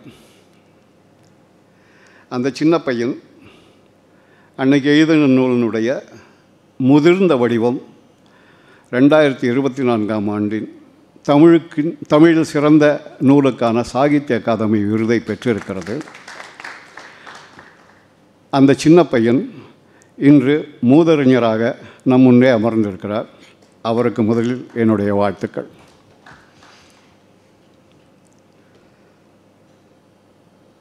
சலபதி முதன்மையாக ஒரு வரலாற்று ஆய்வாளர் தான்.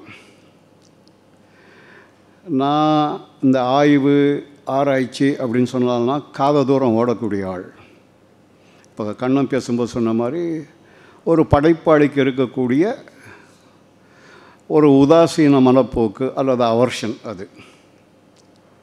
ஆனால் அப்படி தப்பியோட பார்க்குற ஆளை கூட உட்கார வைக்கிற ஒரு எழுத்து வந்து சலபதியுடையது, அவருடைய ஆய்வுக்குரியது.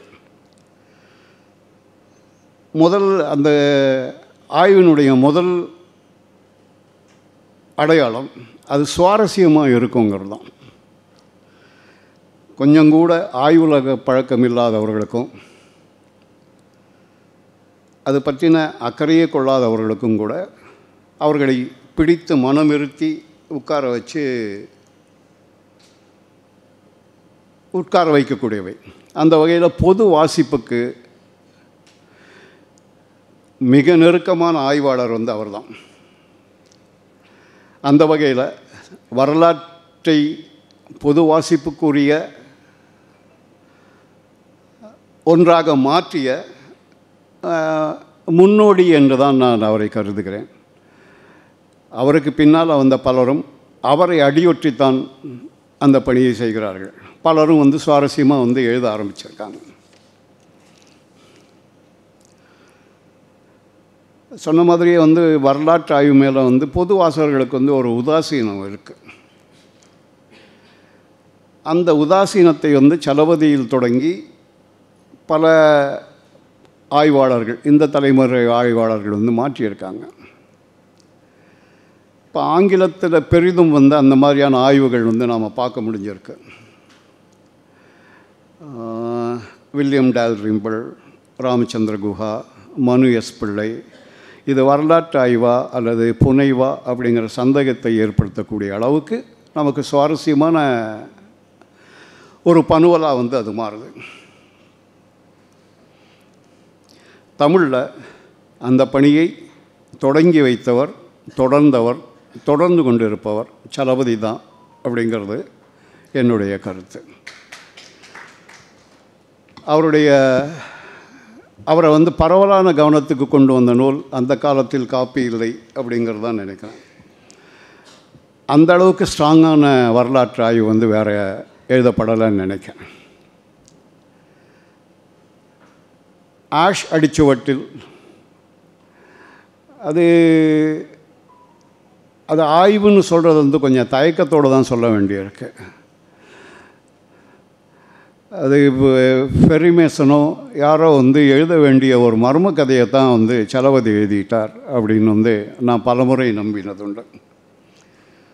இதையெல்லாம் விட வந்து சுவாரஸ்யமானது இப்போ கண்ணன் குறிப்பிட்ட பாரதி கவிஞனும் காப்புரிமையும். ஒரு கவிஞனுக்கு காசு கொடுக்கணுமா கொடுக்க வேண்டாமா, கவிஞனுக்கு காசு வாங்கிறதுக்கு உரிமை இருக்கா இல்லையா, இது ரெண்டு தானே பிரச்சனை. ஆனால் இந்த இழையில் தொடங்கி பல இடங்களுக்கும் சென்று அந்த நூல் வந்து உருவாகிறது. இந்த காப்பிரைட் ஆக்டுக்கு சப்சிடரியாக ஏதாவது ஒரு புத்தகத்தை பரிந்துரைக்கலாம்னா கவிஞனும் காப்புரிமையும் என்கிற நூலின் ஆங்கில பதிப்பை வந்து நான் பரிந்துரைக்க விரும்புவேன். அப்புறம் இதெல்லாமே வந்து பரவாயில்ல அப்படின்னா கலைக்களஞ்சியத்தை பற்றி வந்து ஒரு சின்ன நூல். கலைக்களஞ்சியம் இன்றைக்கி வந்து நமக்கு வழக்கொழிந்து போயிட்டு, ஆனால் அதற்கு பின்னால் இருந்த அந்த உழைப்பு, அதனுடைய பயன்பாடை பற்றி இவ்வளோ சுவாரஸ்யமாக ஒருத்தர் வந்து சொல்ல முடியுமா அப்படிங்கிறத வந்து அந்த ஒரு சின்ன புத்தகம் வந்து காண்பிக்கிறது. அது சலபதியை தவிர வேறு யாராவது எழுத முடிந்திருக்குமா, அப்படி எழுதியிருந்தால் அவ்வளவு வாசிப்பு உகந்ததாக இருக்குமா அப்படிங்கிற கேள்வி வந்து எனக்கு இருக்குது. பதிலும் என்கிட்ட இருக்காது, இல்லை அப்படிங்கிறது தான்.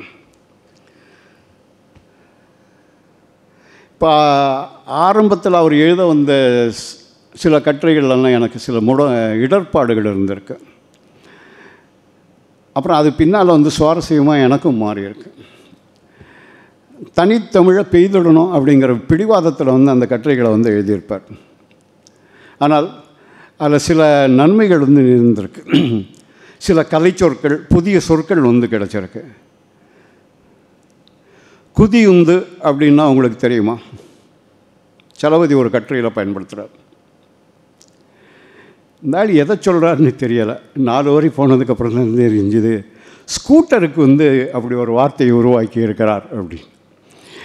இது ஒரு ஆய்வாளனுடைய வேலை இல்லை, ஒரு மொழியியலாளனுடைய வேலை. அப்படி ஒரு மொழியியலாளராகவும் அவர் செயல்பட்டிருக்கிறார் அப்படிங்கிறதான் பாராட்டப்பட வேண்டிய அம்சம்.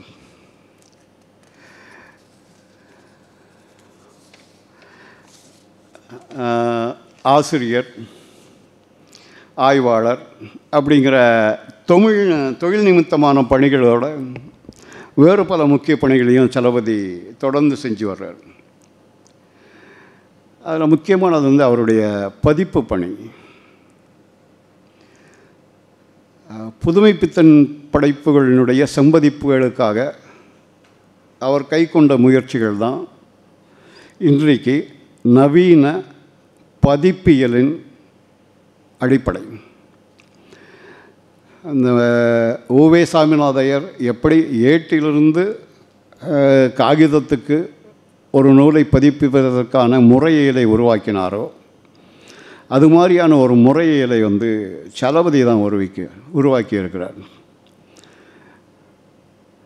அதில் சந்தேகமே இல்லை. அவரை பின்தொடர்ந்து தான் பாக்கி எல்லாருமே வந்து பண்ணியிருக்கோம். அந்த முறையியலை தான் வந்து நேரடியாகவும் மறைமுகமாகவும் பயன்படுத்தியிருக்கோம். பெருமாள் முருகன் தொகுத்த கூப்பா ராஜகோபாலன் சிறுகதைகள்,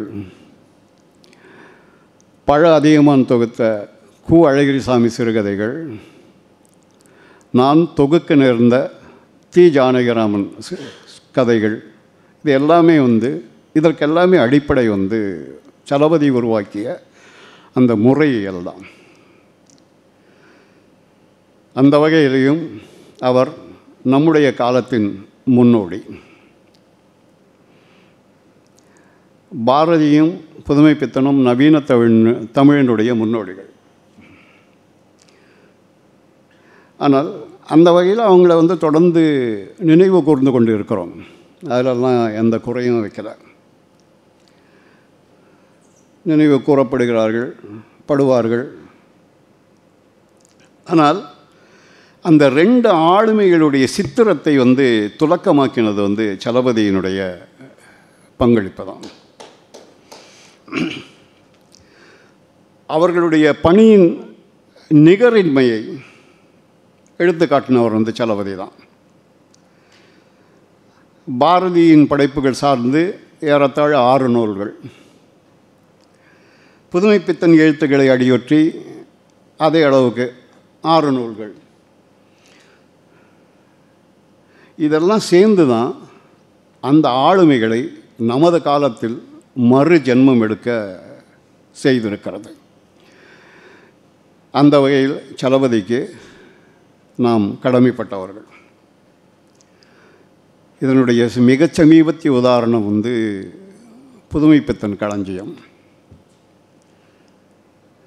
புதுமைப்பித்தனுடைய மேதமைக்கு தமிழ் கூறு நல்லுலகம் என்ன மதிப்பு கொடுத்திருந்தது என்பதை நிரூபிக்க இதைவிட பெரிய ஒரு ஆவணத்தை யாரால் உருவாக்க முடியும்? சலபதியை தவிர. சலபதி நாவலும் வாசிப்பும்னு ஒரு புத்தகம் எழுதியிருக்கார். எனக்கு அவருடைய புத்தகங்களில் வந்து சுவாரஸ்யம் தராத ஒரு நூல் அதுதான். ஏன்னா ஒரு நாவலே எழுதாத ஒரு ஆள் நாவலை பற்றி எழுதினா எப்படி இருக்கும் அப்படிங்கிற மாதிரியான நினைப்பிலேயே விட்டுருக்கேன். அவர் புனைவாக எதையும் எழுதினது இல்லை அப்படின்னு அந்த புத்தகத்தை வச்சே சொன்னோம். ஆனால் எந்த புனைவையும் விட, எந்த காவியத்தையும் விட படைப்பூக்கமும் உணர்வெழ்ச்சியும் மிகுந்த ஒரு ஆக்கத்தை வந்து அவர் உருவாக்கி இருக்கிறார். ஸ்வதேசி ஸ்டீம். சமீப காலத்தில் நான் வாசித்த நூல்களில் கண்ணீர் துளி வர உள்ளுருக்கிய ஒரு நூல் அதுதான். இங்கே பேசும்போது குறிப்பிட்ட மாதிரி மீனாட்சி அம்மாள் பற்றிய பகுதிகளை எழுதின போது சலபதி ஆய்வாளராக இல்லை, கிட்டத்தட்ட ஒரு கவிஞர், மிகப்பெரிய ஒரு நாவல் ஆசிரியர் என்கிற நிலையில் தான் அந்த பகுதிகளை வந்து நீங்கள் படிக்க முடியும். இந்த நூல் வந்து 3 அற்புதங்களை செய்திருக்கிறதுன்னு நான் நம்புகிறேன். ஒன்று, இந்த பார்க்க எப்போவும் முசுடாக தெரிகிற சலபதிக்குள்ளே கொஞ்சம் கண்ணீர் கசியும் அப்படிங்கிறத வந்து இந்த நூலை பற்றி அவர் பேசும்போது பல இடங்களில் வந்து பார்த்துருக்கிறேன். ரெண்டாவது, அவருடைய இதுவரையான நூல்களில் அவரது நடை, அது ஆங்கிலமாக இருக்கட்டும், ஆங்கிலமாகவே இருந்தாலும் மிக உச்சம் தொட்டிருப்பது ஸ்வதேசி ஸ்ட்ரீம் நூலில் தான். மூணாவது, பல ஆண்டுகளாக மறக்கப்பட்ட அல்லது மறைக்கப்பட்ட, புறக்கணிக்கப்பட்ட ஒரு தமிழ் ஆளுமையை, ஒரு தமிழக விடுதலை போராட்ட வீரரை இந்திய அளவில், சரியாக சொன்னால் சர்வதேசிய அளவில் கொண்டு வந்து நிறுவியது சலபதியின் மகத்தான சாதனை என்று நான் நம்புகிறேன்.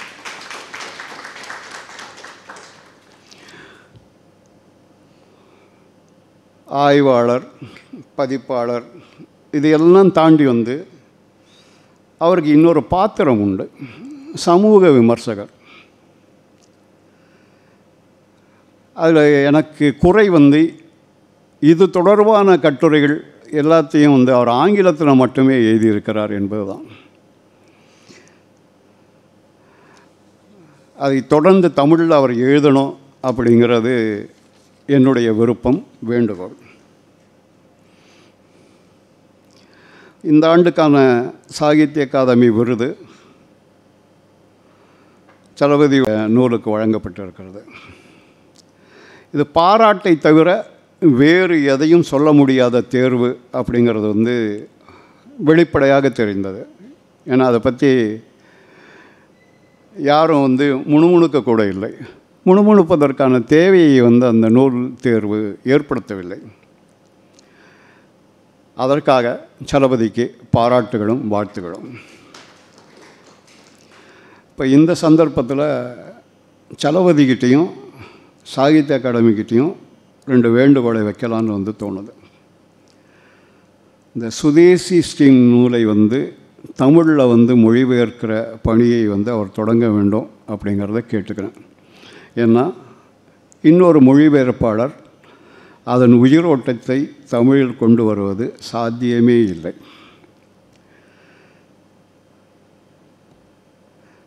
அப்புறம் நாம் சொன்னால் சாகித்ய அகாடமி காதலெல்லாம் விழுமானெல்லாம் தெரியலை. அவருக்கு ஒரு விருது தான் கொடுத்துருக்காங்க தமிழுக்காக. இந்த ஸ்வதேசி ஸ்ட்ரீம் நூலுக்கும் ஆங்கிலத்திற்கான விருதை அவருக்கு அளிக்க வேண்டும் என்கிறதை நான் வந்து ஒரு வேண்டுகோளாக வைக்கிறேன். சாகித்ய அகாடமி காதலை வந்து விழுமான்னு தெரியல, ஆனால் நண்பர் காதலை விழும் என்று நான் நம்புகிறேன். முத்தாய்ப்பாக, அவர் என்னை விட இளையவர் இருந்தும் நான் என் காலத்தின் சான்றோன் என்று குறிப்பிடுவது வந்து அவரைத்தான்.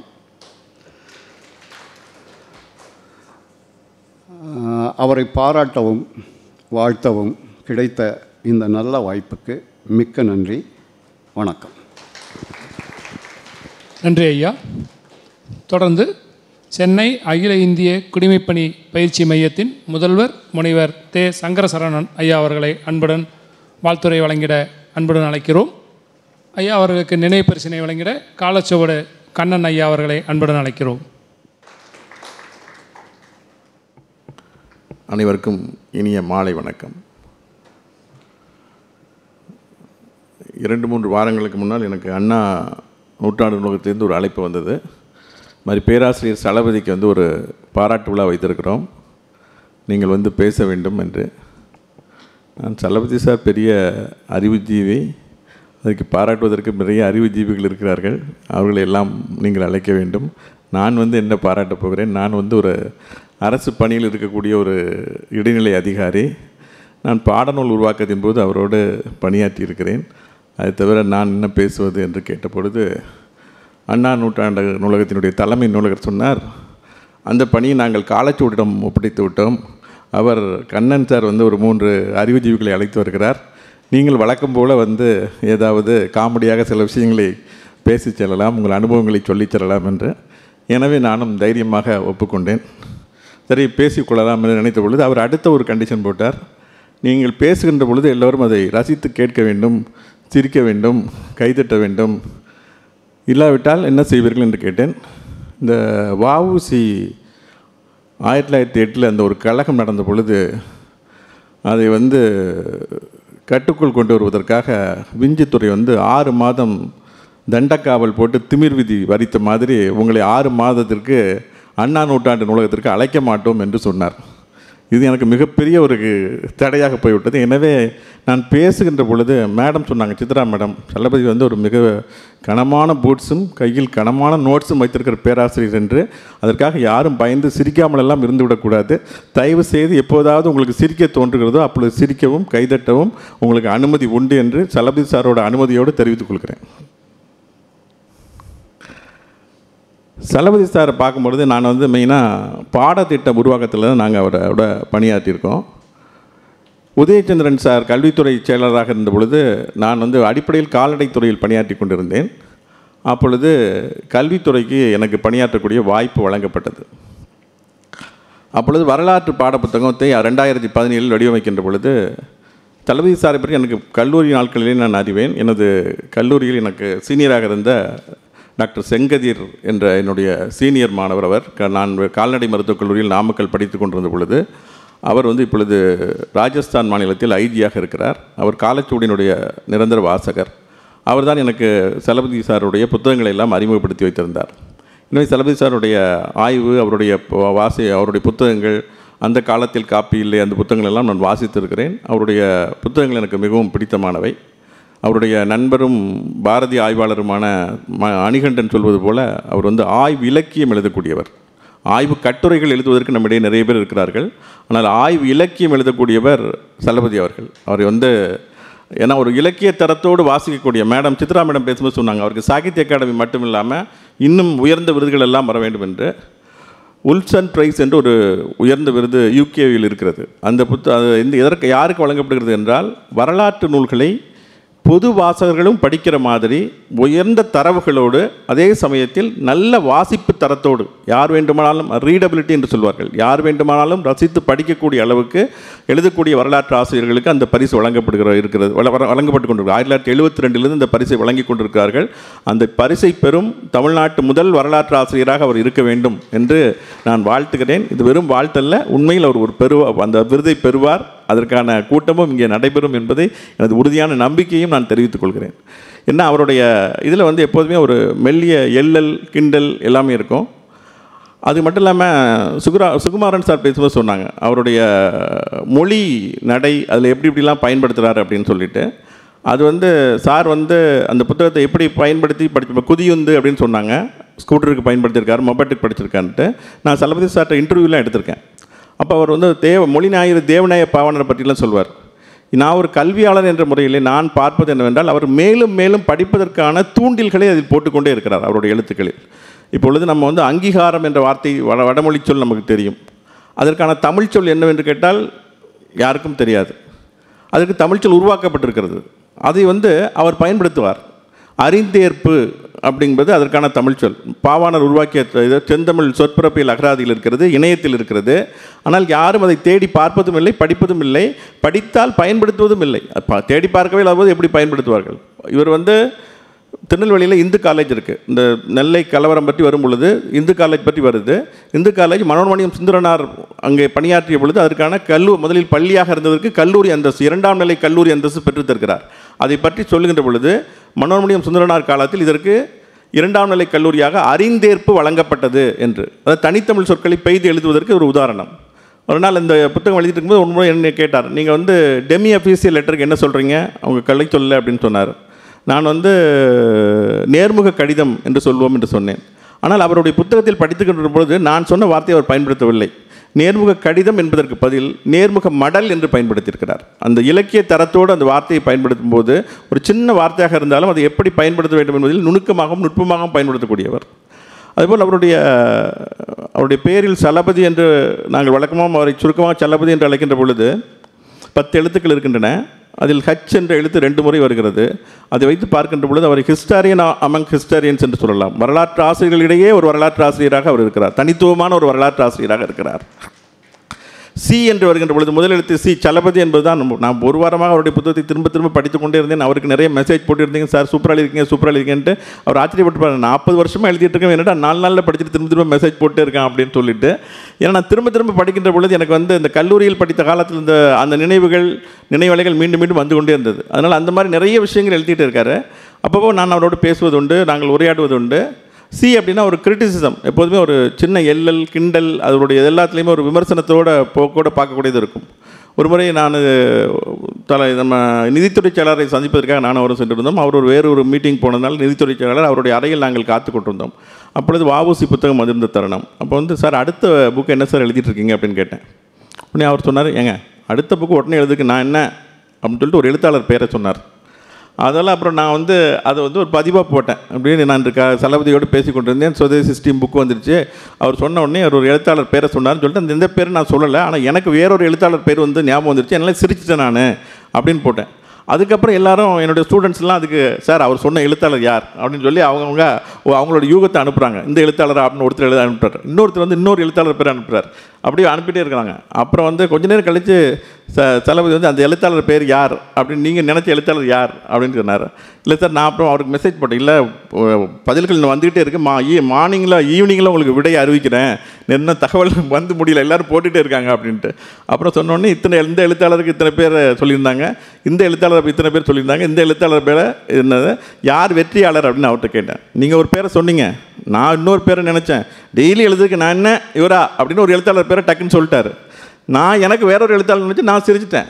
நீங்கள் எழுத்தாளர் உங்களுக்கு யாருன்னு தெரியும், நான் யாரை நினச்சிருச்சேன்னு உங்களுக்கு தெரியாது, ஆனால் வந்த ஆன்சர் இதெல்லாம் வந்திருக்கு. ஸோ இந்த 3 எழுத்தாளரில் யாருக்கு நான் மார்க் கொடுக்குது அப்படின்னா, இல்லைங்க நீங்கள் 3 பேருக்குமே சரி, சபா சரியான போட்டி, 3 விடையுமே சரியானது, நீங்கள் 3 பேருக்குமே மார்க் கொடுத்துடலாம் அப்படின்னு சொன்னார்.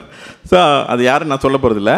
அதனால் இது மாதிரி நாங்கள் 2 பேரும் பேசிக்கும்போது நிறைய கிண்டல்கள் கேலிகள், அவருக்கு வந்து நிறைய வாசிப்பு இருக்கிறதுனால ஒவ்வொருத்தரை பற்றியும் கிண்டல் பண்ணிக்கூடும். இன்றைக்கு கூட நான் அவருடைய ஜெயகாந்தன் தமிழ் கேரக்டர்ஸ் சார் சொன்னார், சுகுமாரன் சார் ஆங்கிலத்தில் நிறைய எழுதியிருக்காரு. தமிழ் கேரக்டர்ஸ்னு ஒரு புத்தகம் நான் மாணவர்களுக்கு அடிக்கடி படிக்க சொல்வது, அற்புதமாக எழுதியிருப்பார். அதில் ஜெயகாந்தன் பற்றி ஒரு பதிவு, அதில் ஒரு கடைசி அதில் இருக்கக்கூடிய ஒரு பத்தி பற்றி எனக்கும் அவருக்கும் காலையில் ஒரு சின்ன ஒரு விவாதம் நடந்தது. அப்போ அதை போய் பார்த்துட்டு அதில் ஒரு பயன்படுத்தி விட்டு அதை பற்றி ஒரு சுவையான ஒரு தகவலை சொன்னார்.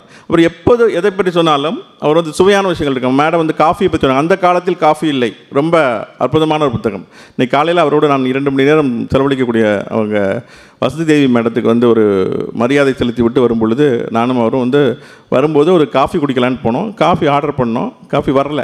அப்புறம் வந்து கொஞ்ச நேரம் கட்ட முடியாது பேசிக்கிட்டே இருந்தோம். அப்புறம் வந்து இந்த பரவாயில்ல வந்து சார் அந்த காலத்தில் காஃபி இல்லைங்க, இந்த காலத்துலையும் காஃபி இல்லை போல, எவ்வளோ நேரம் காய்ச்சி வரவே காணுமே அப்படின்னு சொல்லி ரொம்ப நேரம் பேசிகிட்டு இருந்தோம்.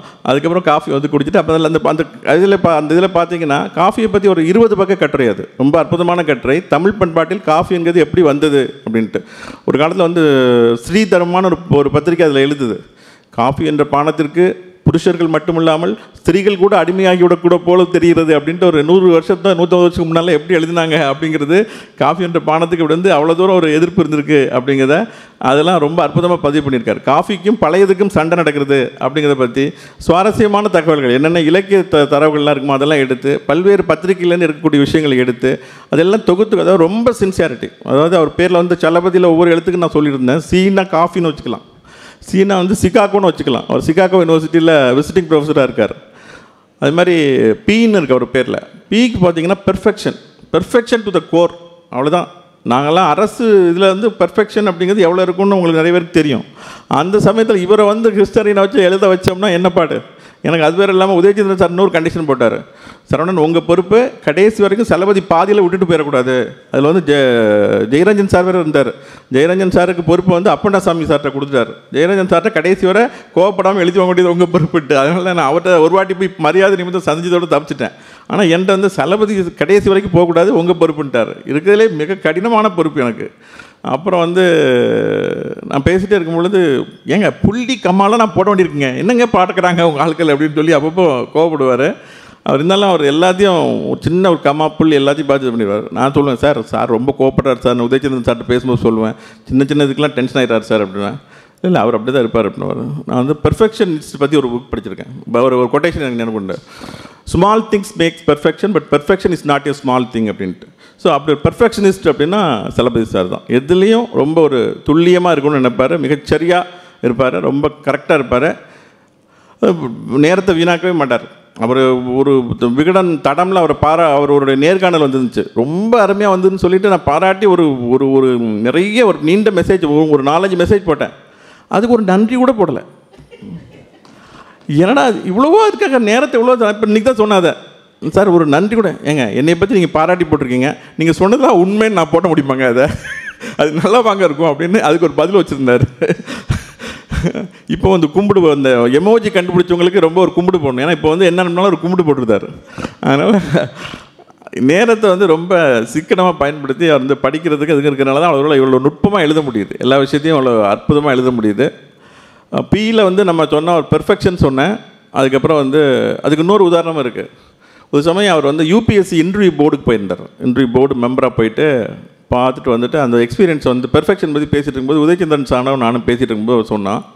அவர் சொன்னார், எங்கே உங்களுக்கு ஒரு விஷயம் தெரியுமா, சலபதி வந்து யூபிஎஸ்சி இன்டர்வியூ போர்டுக்கு போனார், போயிட்டு வந்து என்கிட்ட ஒரு கமெண்ட் சொன்னார், என்னன்னு தெரியுமாண்ணார், என்ன சார் சொன்னார் அப்படின்னா, ஐ குடன்ட் ஃபைண்ட் ஈவன் ஏ சிங்கிள் உதயச்சந்திரன் அப்படின்னு சொன்னாராம். அது போயிட்டு வந்துட்டு நான் நிறைய பேர் இன்டர்வியூ பண்ணேன், அதில் ஒரு உதயச்சந்திரன் கூட எனக்கு கண்ணுக்கு தெரியல அப்படின்ட்டு. நான் வந்து இதில் ஒன்றும் ஆச்சரியப்படுறதுக்கு இல்லை சார், நீங்கள் இன்டர்வியூ அட்டன் பண்ணுற காலத்தில் அவர் போர்டு மெம்பராக வந்தால் கூட இது தான் சொல்லியிருப்பார், she could not have identified Udayachandran. ஏன்னா அவர் அந்தளவுக்கு பெர்ஃபெக்ஷனிஸ்ட்டு. இன்டர்வியூ போர்டில் உட்காந்து நீங்கள் அவர்கிட்ட மார்க் வாங்கியிருக்க முடியுமான்னு எனக்கு தெரியல, ஏன்னா அவர்கிட்ட மார்க் வாங்குறது ரொம்ப கஷ்டம் அப்படின்னு நான் வேடிக்கையாக சொன்னேன். இல்லைன்னா அவருக்கு அலுவலகம் ரொம்ப ஒரு ஐடியலிஸ்டிக்காக பெர்ஃபெக்ஷனாக இருக்கிற ஆளை பார்க்க முடியாது.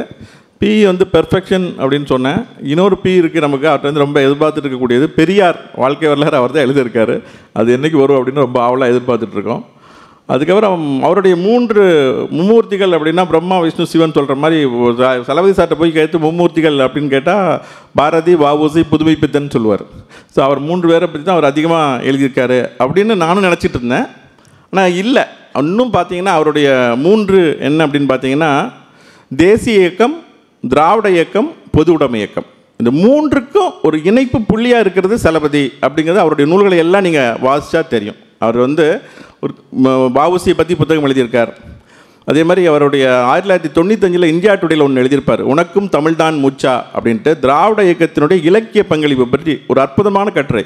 யூபிஎஸ்சியில் தமிழ் ஆப்ஷனல் படிக்கிற ஸ்டூடெண்ட்ஸ்க்கெலாம் ஒவ்வொரு இயக்கம் சார்ந்த இலக்கிய பங்களிப்பு பற்றி ஒரு கேள்வி வரும். அதுக்கு வந்து நான் கொடுத்தேன், சார் இப்படி ஒரு மெட்டீரியல் நாங்கள் இது வரைக்கும் படித்ததில்லை சார் அப்படின்னாங்க. இது வந்து நீங்கள் எழுதினா, நான் சத்தியமாக இது எழுதினா நான் ஏன் எப்படி இருக்க போகிறேன், அது எழுதினவர் வந்து பேராசிரியர் சலபதினு ஒருத்தர் இருக்கார், அவர் எழுதினது. அது 1995 இந்தியா டுடேயில் வந்த கட்டுரை உனக்கும் தமிழ்தான் மூச்சா அப்படிங்கிறது திராவிட இயக்கமும் இலக்கியமும் பற்றிய ஒரு கட்டுரை, அற்புதமான கட்டுரை. அதே மாதிரி பொது உடைமை இயக்கத்தில் வந்து இன்னைக்கு காலையில் கூட சொன்னார், ஏங்க அந்த புதுமைப்பித்தன் களஞ்சியம் படிச்சிட்டிங்களா, படிச்சுட்டு இருக்கேன் சார் அப்படின்னு. அதில் ஜெயகாந்தனுடைய கட்டுரை ஒன்று இருக்கும் பாருங்கள், பொன்னகரம் பற்றி எழுதியிருக்காரு. அந்த கட்டுரை அவர் எழுதும்போது அவருக்கு வயசு 24 வயசுங்க அப்படின்னாரு. அப்புறம் நான் கட்டுரை படித்தேன், உண்மையிலே ரொம்ப அற்புதமான கட்டுரை. ஜெயகாந்தனுடைய எத்தனையோ எழுத்துக்களை படித்திருக்கிறோம். இந்த புதுமைப்பித்தன் களஞ்சியத்தில் இருக்கக்கூடிய அந்த பொன்னகரம் கட்டுரை வந்து அவ்வளோ அற்புதமான கட்டுரை. அது மாதிரி ஒன்று பற்றியும் வந்து அவருடைய விமர்சனம் பண்ணாத விஷயங்களே இல்லை. மரபுத்தொடர் அகராதி, கிரியாவுடைய மரபுத்தொடர் அகராதியை பற்றி அவருடைய விமர்சன கட்டுரை ரொம்ப பிரபலமானது, எனக்கு ரொம்ப பிடித்த கட்டுரை உண்டு. அதுபோல் அவருடைய மொழிபெயர்ப்பிலும் அவருடைய பங்களிப்பு மிகச் சிறப்பானது. பாப்புலர் நிருடாவுடைய கவிதைகளை மொழிபெயர்த்திருக்கிறார். அதில் மொழிபெயர்க்கும் பொழுது அதை வந்து ஈரோடு தமிழன்பன் பாராட்டியிருக்கிறார், சுந்தர ராமசாமி அவர்கள் பாராட்டியிருக்கிறார். அதையெல்லாம் குறிப்பிடுகிறார். குறிப்பிட்டு அது எப்படி எழுத வேண்டும், இந்த மொழிபெயர்ப்பு எப்படி இருக்க வேண்டும், அவருடைய மொழிபெயர்ப்பையும் சொல்லி அதில் ஒரு சில திருத்தங்களையும் சொல்லி இந்த வார்த்தை இல்லாமல் இருந்தால் நல்லா இருக்கும் என்று சொல்கிறார். அதை நீங்கள் படித்து ரசிக்க வேண்டும். அது அவருடைய முக்கியமான நூலாக பார்ப்பது. நான் வந்து கவிதையை பற்றி அவர் மொழிபெயர்த்து எழுதியிருக்க இவருடைய பாப்புலர் நிருடா கவிதையை மொழிபெயர்த்திருக்கக்கூடிய அந்த மொழிபெயர்ப்பு நூல் முக்கியமானது. நாவலும் வாசிப்பு புத்தகம் நான் படித்திருக்கிறேன். அது உண்மையிலேயே நல்ல புத்தகம், நல்ல வாசகன். தளபதி வந்து நான் அவருடைய ஒரு சென்னை பன்னாட்டு புத்தக திருவிழாவுக்காக அவரை பேட்டி எழுதும்போது சொன்னார், முதலில் நாம் ஒரு வாசகர், அதுக்கப்புறம் தான் எழுத்தாளர். முதல்ல படிக்கிறதுக்காக தான் நம்ம இருக்கிறோம், படிச்சுட்டு அதுக்கப்புறமா தான் எழுதுகிறோம் அப்படின்னார். அவர் வந்து சிறந்த வாசகராக தொடர்ந்து இயங்கிக்கொண்டே இருப்பதற்காக தான் அவரால் சிறந்த படைப்புகளை தொடர்ந்து கொடுக்க முடிகிறது. எல்லோரும் படித்து ரசிக்கக்கூடிய படைப்புகளை அவரை கொடுக்க முடியாது. ஒரு துப்பறியும் நாவல் மாதிரி அந்த இது எழுதியிருக்கிறார் என்றால் அது வந்து நம்ம வஉசி புத்தகத்தை எழுதியிருக்கிறார் என்றால் ரொம்ப அது வந்து அவருடைய அந்த பொயட்டிக்கல் டச் இருக்கும். அதாவது முதல் சாப்டர் வந்து 8 சாப்டர் இருக்குது. கலகம் பிறந்ததுன்னு முதல் சாப்டர். 8ஆவது சாப்டரோட தலைப்பு வந்து நியாயம் பிறந்ததா அப்படின்னு முடியும். கலகம் பிறந்தது. அதுக்கப்புறம் அதை பற்றி எழுதிட்டு வர்றாரு. மேடம் உங்களுக்கு ஒரு குயிஸ் கோயில் கேட்டாங்க, வஉசி அதை பற்றி என்ன நினச்சாரு, அந்த கலகத்தை பற்றி அப்படின்னு சொல்லி அதுக்கான ஆன்சரை நான் அவுட் பண்ணிடுறேன். நான் 2 கேள்வி வச்சுட்டு போகிறேன் அதுக்கப்புறமா புக்கு படிக்கிறதுக்கு. அவங்க கேட்ட கேள்விக்கான இது வஉசி என்ன நினச்சாருன்னு 7ஆவது சாப்டரில் சொல்லியிருக்காரு. ஏன்னா அந்த புக்கை நான் படிச்சுட்டேன்னு தெரியணும்ல. மேடம் சொன்னாங்க நான் படிக்காமல் வந்து பேசுகிறது இல்லைன்ட்டு. நானும் நான் புக்கை வச்சிருக்கும் போது இப்படி புரட்டி பார்க்கும்போது சுகுமாரன் சார் கேவலமாக ஒரு பார்வை பார்த்தார். இப்போ தான் அவன் புக்கே வாங்கிட்டு வந்திருப்பான் போல் அப்படின்னு சொல்லிட்டு அதுக்காகவாது அந்த மேடம் கேட்ட கேள்விக்கு நான் ஆன்சர் சொல்லியிருந்தோம். 149வது பக்கத்தில் அது கேள்வி இருக்குது. வஉசி என்ன சொல்கிறாருன்னா, அவரை பார்க்க வரவங்கள்ட்ட எல்லாம் இது நம் செயல் இல்லை, இது வந்து கடவுள் செயல் அப்படின்னு சொல்லி அவங்கள வந்து ஆற்றுப்படுத்தி அனுப்பிக்கிறார். ஏதோ நடந்துருச்சு வயலன்ஸு, நான் வந்து இப்படிலாம் தூண்டுற சொல்லி பாவிகளை இப்படிலாம் பண்ணிட்டீங்களேன்னு இல்லாமல் அவர் ஒரு போராளியாகவே இருந்திருக்கிறார். அது மாதிரி வந்து அந்த இது வந்து பிரிட்டிஷ் பாராளுமன்றம் வரை எதிரொலித்திருக்கிறது. அது வந்து ரீஸ் அப்படின்னு ஒருத்தர் கேள்வி கேட்க அதுக்கு பிரிட்டிஷ் பாராளுமன்றத்தில் பதில் சொல்லப்பட்டது 4 கேஷுவாலிட்டிஸ் அப்படின்னு பதில் சொல்கிறாங்க. அதை வந்து அதில் ரொம்ப அற்புதமாக பதிவு பண்ணியிருக்காரு. இது ஒரு விஷயத்தை பற்றி அந்த காலத்து சமகாலத்து பத்திரிகைகள் எப்படி எழுதுனது போன போக்கில் சில பேர் சொல்லிட்டு போயிடுவாங்க. அதாவது இப்போ வந்து நம்ம வந்து மாப்போசி ரொம்ப முக்கியமானவர், அவருடைய விடுதலை போராட்ட வரலாறு ரொம்ப முக்கியமான நான் படிச்சிருக்கேன். அப்போ வந்து வஉசி இழந்து போகிறது ஒரு இரங்கல் கூற்றை கூட வரவில்லைன்னு எழுதுகிறார். ஸோ அவர் வந்து எழுதுகிற விஷயங்களை இவர் வரலாற்று ஆய்வாளர் தான் இருக்கிறதுனால அதை போய் பார்த்து மாப்போசி இப்படி குறிப்பிட்றார். ஆனால் வஉசி இறந்த போது முன்னும் பின்னுமாக 18 பதிவுகள் வந்திருக்குன்னு, சில இரங்கல் கட்டுரையாக வந்திருக்கு, சிலது வேறு பகுதியில் எழுதியிருக்காங்க. 18 இது வந்திருக்குன்னு சொல்லிட்டு அந்த 18 பத்திரிகைகளோடு எடுத்து வெளியிட்டிருக்கார். அந்த வாராது வந்த மாமணி புக்கில் நினைக்கிறேன். வாராது வந்த மாமணின்னு வஉசி பற்றி ரொம்ப அற்புதமான புத்தகம், அதை நீங்கள் படிக்க வேண்டும். அதில் வந்து 18 இரங்கல் கட்டுரை பல்வேறு பத்திரிகைகள் வஉசி மறைந்த பொழுது 1930களில் வந்த பல்வேறு பதிவுகளை வந்து அதில் எடுத்து ஆவணப்படுத்தியிருக்கார். அந்த மாதிரி ஆவணப்படுத்தல் டாக்குமெண்டேஷன் அப்படிங்கிறது அவர் இது.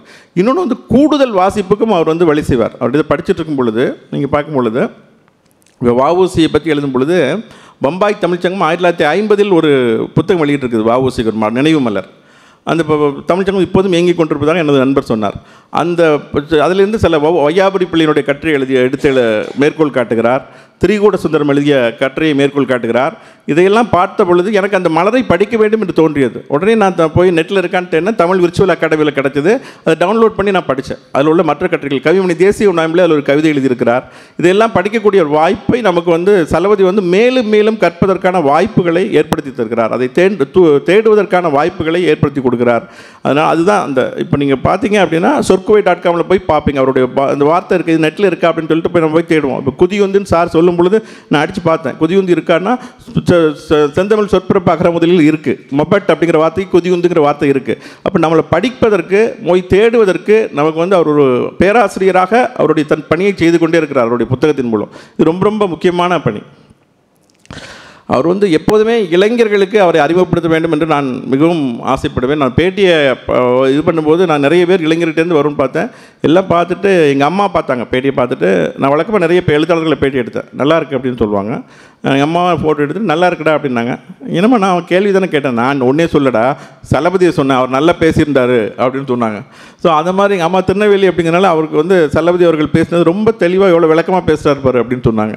ஸோ அந்த மாதிரி மிக அற்புதமாக அவருடைய பேட்டிக்கு வந்து நிறைய இங்கே மட்டும் இல்லை, ஃப்ரான்ஸ்லேருந்து கூட எனக்கு வந்து இது வந்துச்சு. அதுக்கு வந்து ஃபீட்பேக் வந்தது. லெட்டிசியா எபினேஷன் சொல்லக்கூடிய ஒரு மிகுந்த சிறந்த மொழிபெயர்ப்பாளர். அவங்க வந்து I am fan of Chalapathi அப்படின்ட்டு இங்கே வந்து அகில உலக சலபதி ரசிகர் மன்றம் இருக்காருங்க, அவங்களை சேர்த்துக்கலாம். லெட்டிசியா எபினேஷன் இருக்காங்க, நான் வந்து நம்பர் தரேன். கௌதம் ராஜ்னு சொன்னாங்க அறிமுகப்படுத்தும் பொழுது. அவர் வந்து அந்த மன்றத்தில் சேர்த்துக்கலாம். அவங்க அந்த மேடம் வந்து உங்களுக்கு உண்மையிலே அகில உலக கிளை அமைப்பதற்கு உதவியாக இருக்கும். அவங்க வந்து லெட்டிசியா மேடம் வந்து அந்த பாரிஸுக்கான பொறுப்பாளராக அவங்கள போடலாம். அவங்க சொன்னாங்க I'm a big fan of Chalapathi அப்படின்னு எனக்கு வந்து வாட்ஸ்அப்பில் அனுப்பிச்சிருக்காங்க அந்த இன்டர்வியூ பார்த்துட்டு. அதுக்கப்புறம் நான் தமிழில் மட்டும் இல்லை விட இங்கிலீஷ்லேயே எடுத்தேன், இங்கிலீஷ்லேயே அனுப்பிச்சி வச்சேன். அது பார்த்துட்டு இங்கிலீஷ் டூ அப்படின்னு சொல்லி அதுக்கும் அவங்க மகிழ்ச்சி தெரிவிச்சிருக்காங்க. ஸோ சலபதி வந்து ஒரு பெரிய ஒரு இயக்கம் மாதிரி இயங்கிக்கிட்டே இருக்கார். அவர் வந்து தொடர்ந்து இன்னும் வஉசி பற்றி மேலே சொன்னாங்க, இன்னொரு புத்தகம் தருவார், கண்டிப்பாக தருவார். இதோட பெரிய புத்தகமாக வஉசி கலைஞர் மாதிரி ஒன்று வரும். அது மாதிரி இன்னும் நிறைய தொடர்ந்து இயங்கிட்டு இருக்கார். ஆங்கிலத்திலேயே வரும். சுதேசி ஸ்ட்ரீம் வந்து பாடநூல் கழகம் வாயிலாக நாங்கள் இந்தியில் கொண்டு போவதற்கான முயற்சியில் ஈடுபட்டு இருக்கிறோம். அதுவும் இந்தியிலும் கொண்டு போக வேண்டிய விஷயம். அப்புறம் வந்து வஉசியை பற்றி இவர் வந்து இன்னைக்கு காலையில் கூட சொன்னார், போர்ட் ட்ரஸ்ட் சென்னை போர்ட் ட்ரஸ்ட்டும் போது வஉசி போர்ட் ட்ரஸ்ட்டும் போது டூட்டுக்குரின் போர்ட் ட்ரஸ்ட்னு சொல்லுங்கன்னு சொன்னாராம் அங்கே இருந்த மேலதிகாரி. அதுக்கப்புறமா அவர் வந்து பொன்னாடையெல்லாம் பொருத்தி வட இந்தியாவை சேர்ந்தவர், வஉசியை பற்றி தெரிந்து கொண்டு அவ்வளோ மகிழ்ச்சியை வெளிப்படுத்தியிருக்கிறார். அது வந்து அப்புறம் வந்து தூத்துக்குடி எம்பி கனிமொழி மேடம் கூட சொன்னாங்களாம், என்னங்க பண்ணீங்க, உங்கள் வஉசி எல்லாருக்கும் அவர் வஉசி புக்காக வாங்கி கொடுத்துக்கிட்டே இருக்காரு போர்ட் ட்ரஸ்ட் சேர்மன் அப்படின்னு சொல்லிட்டு. இப்போ ஒரு வட இந்தியரிடம் போய் இதுவரை யாரும் செய்யாத அளவுக்கு வஉசினா யாருன்னு கேட்ட அளவுகிட்ட போய் கொண்டு போய் வஉசி புக்கையாக வாங்கி கொடுக்குற அளவுக்கு மாற்றுறாருன்னா அவருடைய பங்களிப்பு என்ன என்பதை நாம் உணர்ந்து கொள்ள வேண்டும். அவருக்கு பாராட்டுகள் நடத்துவதில், அதில் பங்கேற்றதில் நான் மிகவும் மகிழ்ச்சி அடைகிறேன். வாழ்த்துக்கள் சார். தொடர்ந்து உங்களுடைய படைப்புகளை தாருங்கள், நாங்கள் படிப்பதற்காக காத்திருக்கிறோம் என்று சொல்லி விடைபெறுகிறேன். நன்றி, வணக்கம். நன்றி ஐயா. தொடர்ந்து பேராசிரியர் நிர்மல் செல்வமணி அவர்களை வாழ்த்துரை வழங்கிட அன்புடன் அழைக்கிறோம். ஐயா அவர்களுக்கு நினைவு பரிசினை வழங்கிட அண்ணா நூற்றாண்டு நூலகத்தின் முதன்மை நூலகர் மற்றும் தகவல் அலுவலர் அவர்களை அன்புடன் அழைக்கிறோம்.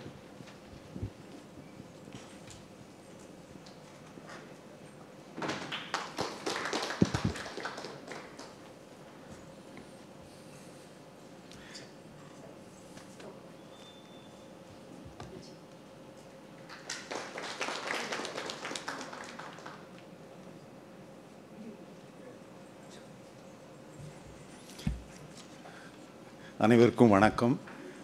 இந்த நிகழ்ச்சி நிரலில் இல்லாத ஒரு நிகழ்வு. ஏறத்தாழ 40 ஆண்டுகளாக எனக்கு பேராசிரியர் சலபதியை தெரியும் என்பதால் நானே உரிமை எடுத்துக்கொண்டு இந்த வாழ்த்துரையை வழங்க வேண்டும் என்று நினைத்தேன். 2 நிமிடங்கள் தான் எனக்கு தேவை என்று நினைக்கின்றேன். 2024ஆம் ஆண்டிற்கான சாகித்ய அகாதமி விருதை பெற்ற பேராசிரியர் இரா வெங்கடாஜலபதிக்கு சென்னையில் அண்ணா நூற்றாண்டு நூலகத்தில் எடுத்த பாராட்டு விழாவின் போது மருதங்கோட்டான் நிர்மல் செல்வமணி சொன்ன புறநிலை வாழ்த்து.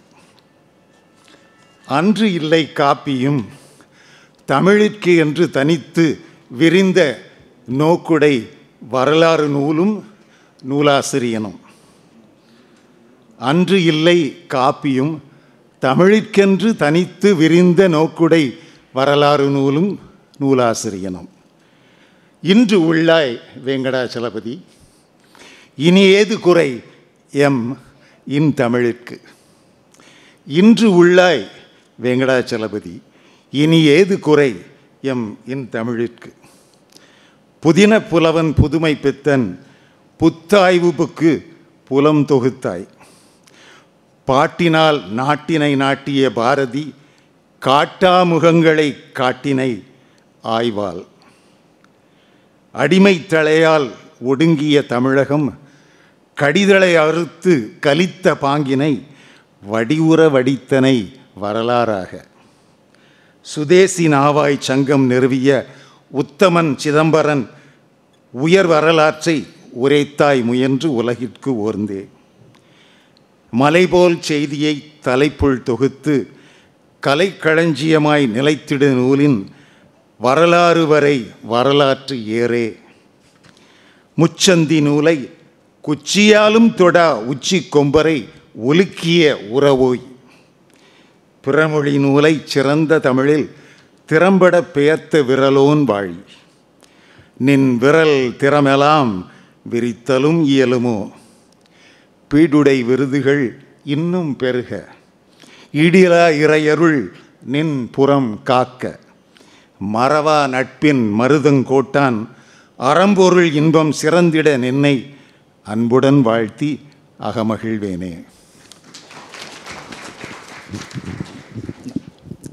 வாழ்த்துரை வழங்கி சிறப்பித்த அத்தனை ஆளுமைகளுக்கும் நூலகம் சார்பாக நன்றியினை தெரிவித்துக் கொள்கிறோம்.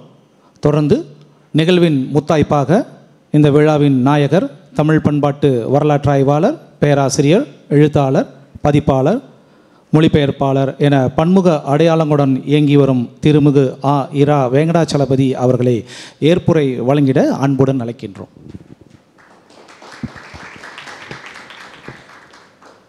அனைவருக்கும் வணக்கம்.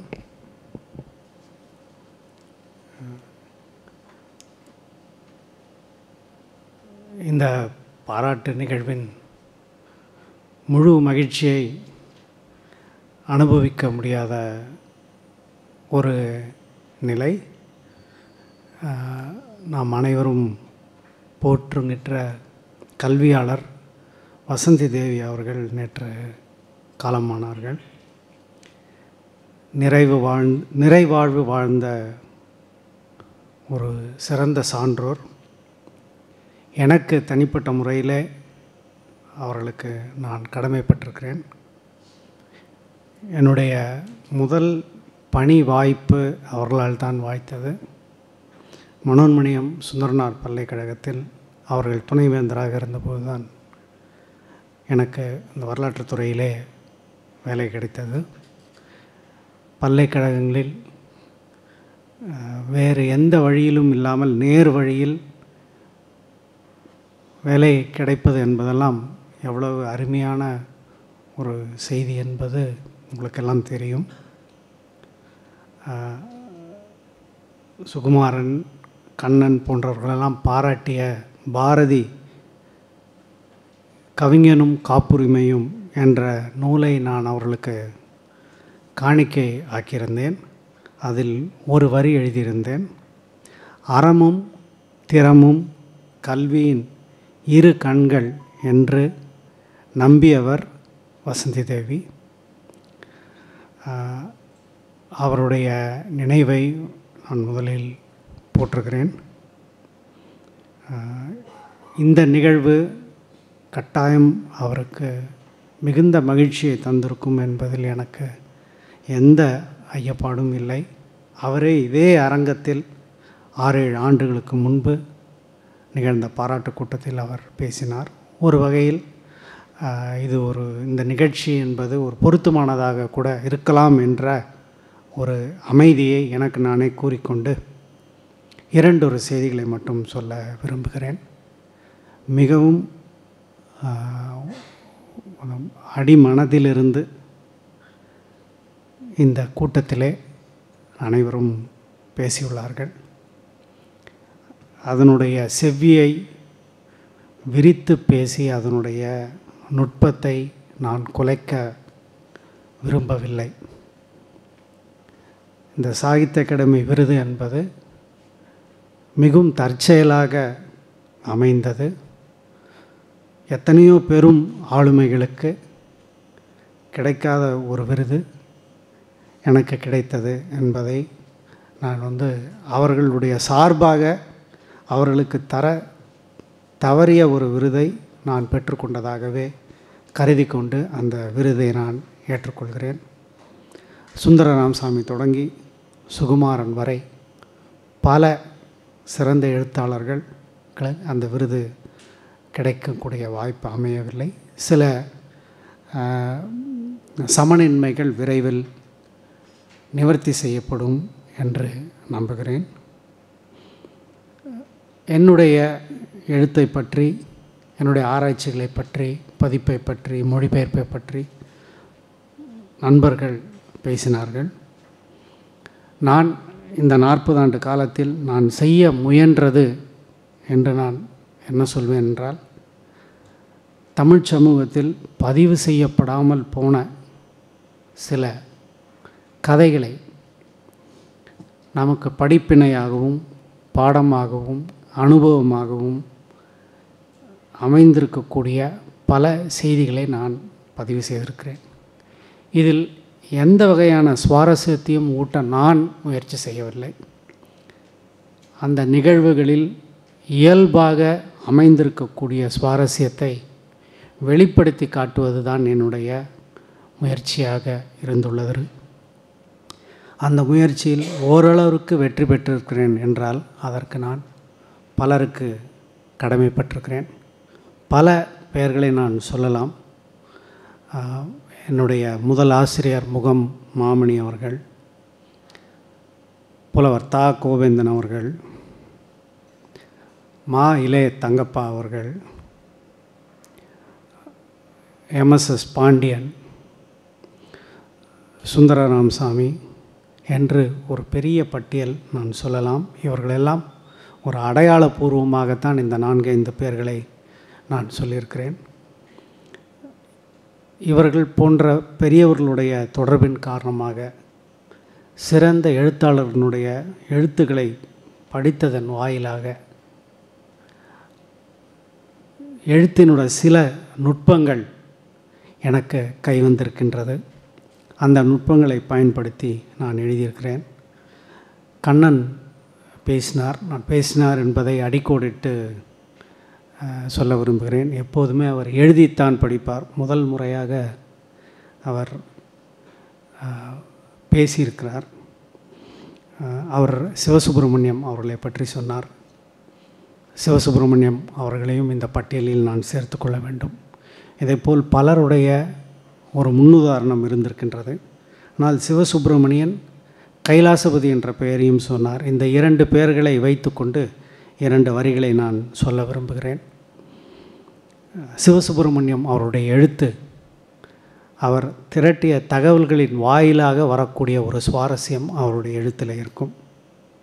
கைலாசபதியினுடைய எழுத்திலே அவர் முன்வைக்கக்கூடிய வாதம், அந்த வாதத்திற்கு அவர் கையாளக்கூடிய மொழி, அந்த அளவிற்குத்தான் அவர் தகவல்களை கொண்டு வருவார். ஆகவே ஆராய்ச்சியில் சுவாரஸ்யமாக தமிழ் சமூகத்திற்கு பயன்படக்கூடிய வகையில், வாசகர்களை சென்றடையக்கூடிய வகையில் அமைந்த எழுத்துக்கள் இதற்கு முன்பு இருந்திருக்கின்றன. ஆனால் எனக்கு கிடைத்த அளவிற்கு அங்கீகாரமோ ரசிகர்களோ எனக்கு கிடைத்தார்கள் என்பதுதான் ஒரு சுவாரஸ்யம். அதற்காக நான் அனைவருக்கும் நன்றி கடன்பட்டிருக்கிறேன். இந்த மேடையில் பேசிய ஒவ்வொருவருடைய அவருடைய பாராட்டும், அவர்கள் நுட்பமாக வாசித்திருக்கிறார்கள் என்பதும் எனக்கு மிகுந்த மனநிறைவை தருகின்றது. சான்றோர் என்பதெல்லாம் மிகப்பெரிய சொல். மிகச் சாதாரணமாக அந்த சொற்களை எல்லாம் பயன்படுத்த முடியாது என்று நினைக்கிறேன். எப்போதுமே சுகுமாரன் மிகவும் அளந்து பேசக்கூடியவர். அவர் இன்று சற்று உணர்ச்சி வசப்பட்டு விட்டார் என்று நினைக்கிறேன். ஆனால் வ.உ.சி., பாரதி, புதுமைப்பித்தன் என்று பல பெரும் ஆளுமைகளின் மீது சிறிதனவேனும் வெளிச்சம் பாய்ச்சக்கூடிய ஒரு வாய்ப்பு தமிழ் சமூகம் எனக்கு வழங்கியிருக்கின்றது. அந்த வாய்ப்பை நான் போற்றி அதற்காக நான் மகிழ்கின்றேன். அனைவருக்கும் என்னுடைய மனமார்ந்த நன்றியை, வணக்கத்தை தெரிவித்துக் கொள்கிறேன். வணக்கம். நன்றி. நிகழ்வில் விளிம்பில் நன்றி உரை. நமது அன்பான அழைப்பினை ஏற்று இப்பாராட்டு விழாவினை நடத்துவதற்கு இசைவு தந்து ஏற்புரை வழங்கி சிறப்பித்த திருமிகு இரா வெங்கடாச்சலபதி அவர்களுக்கும், வாழ்த்துறை வழங்கி சிறப்பித்த ஆளுமைகளுக்கும், நிகழ்வில் கலந்து கொண்டு சிறப்பித்த எழுத்தாளர்கள், பதிப்பாளர்கள், துறை அலுவலர்கள், நூலகர்கள், வாசகர்கள் மற்றும் ஒத்துழைப்பு நல்கிய அனைத்து நூலக பணியாளர்கள் அனைவருக்கும் மனமார்ந்த நன்றினை தெரிவித்துக் கொள்கிறோம். நன்றி.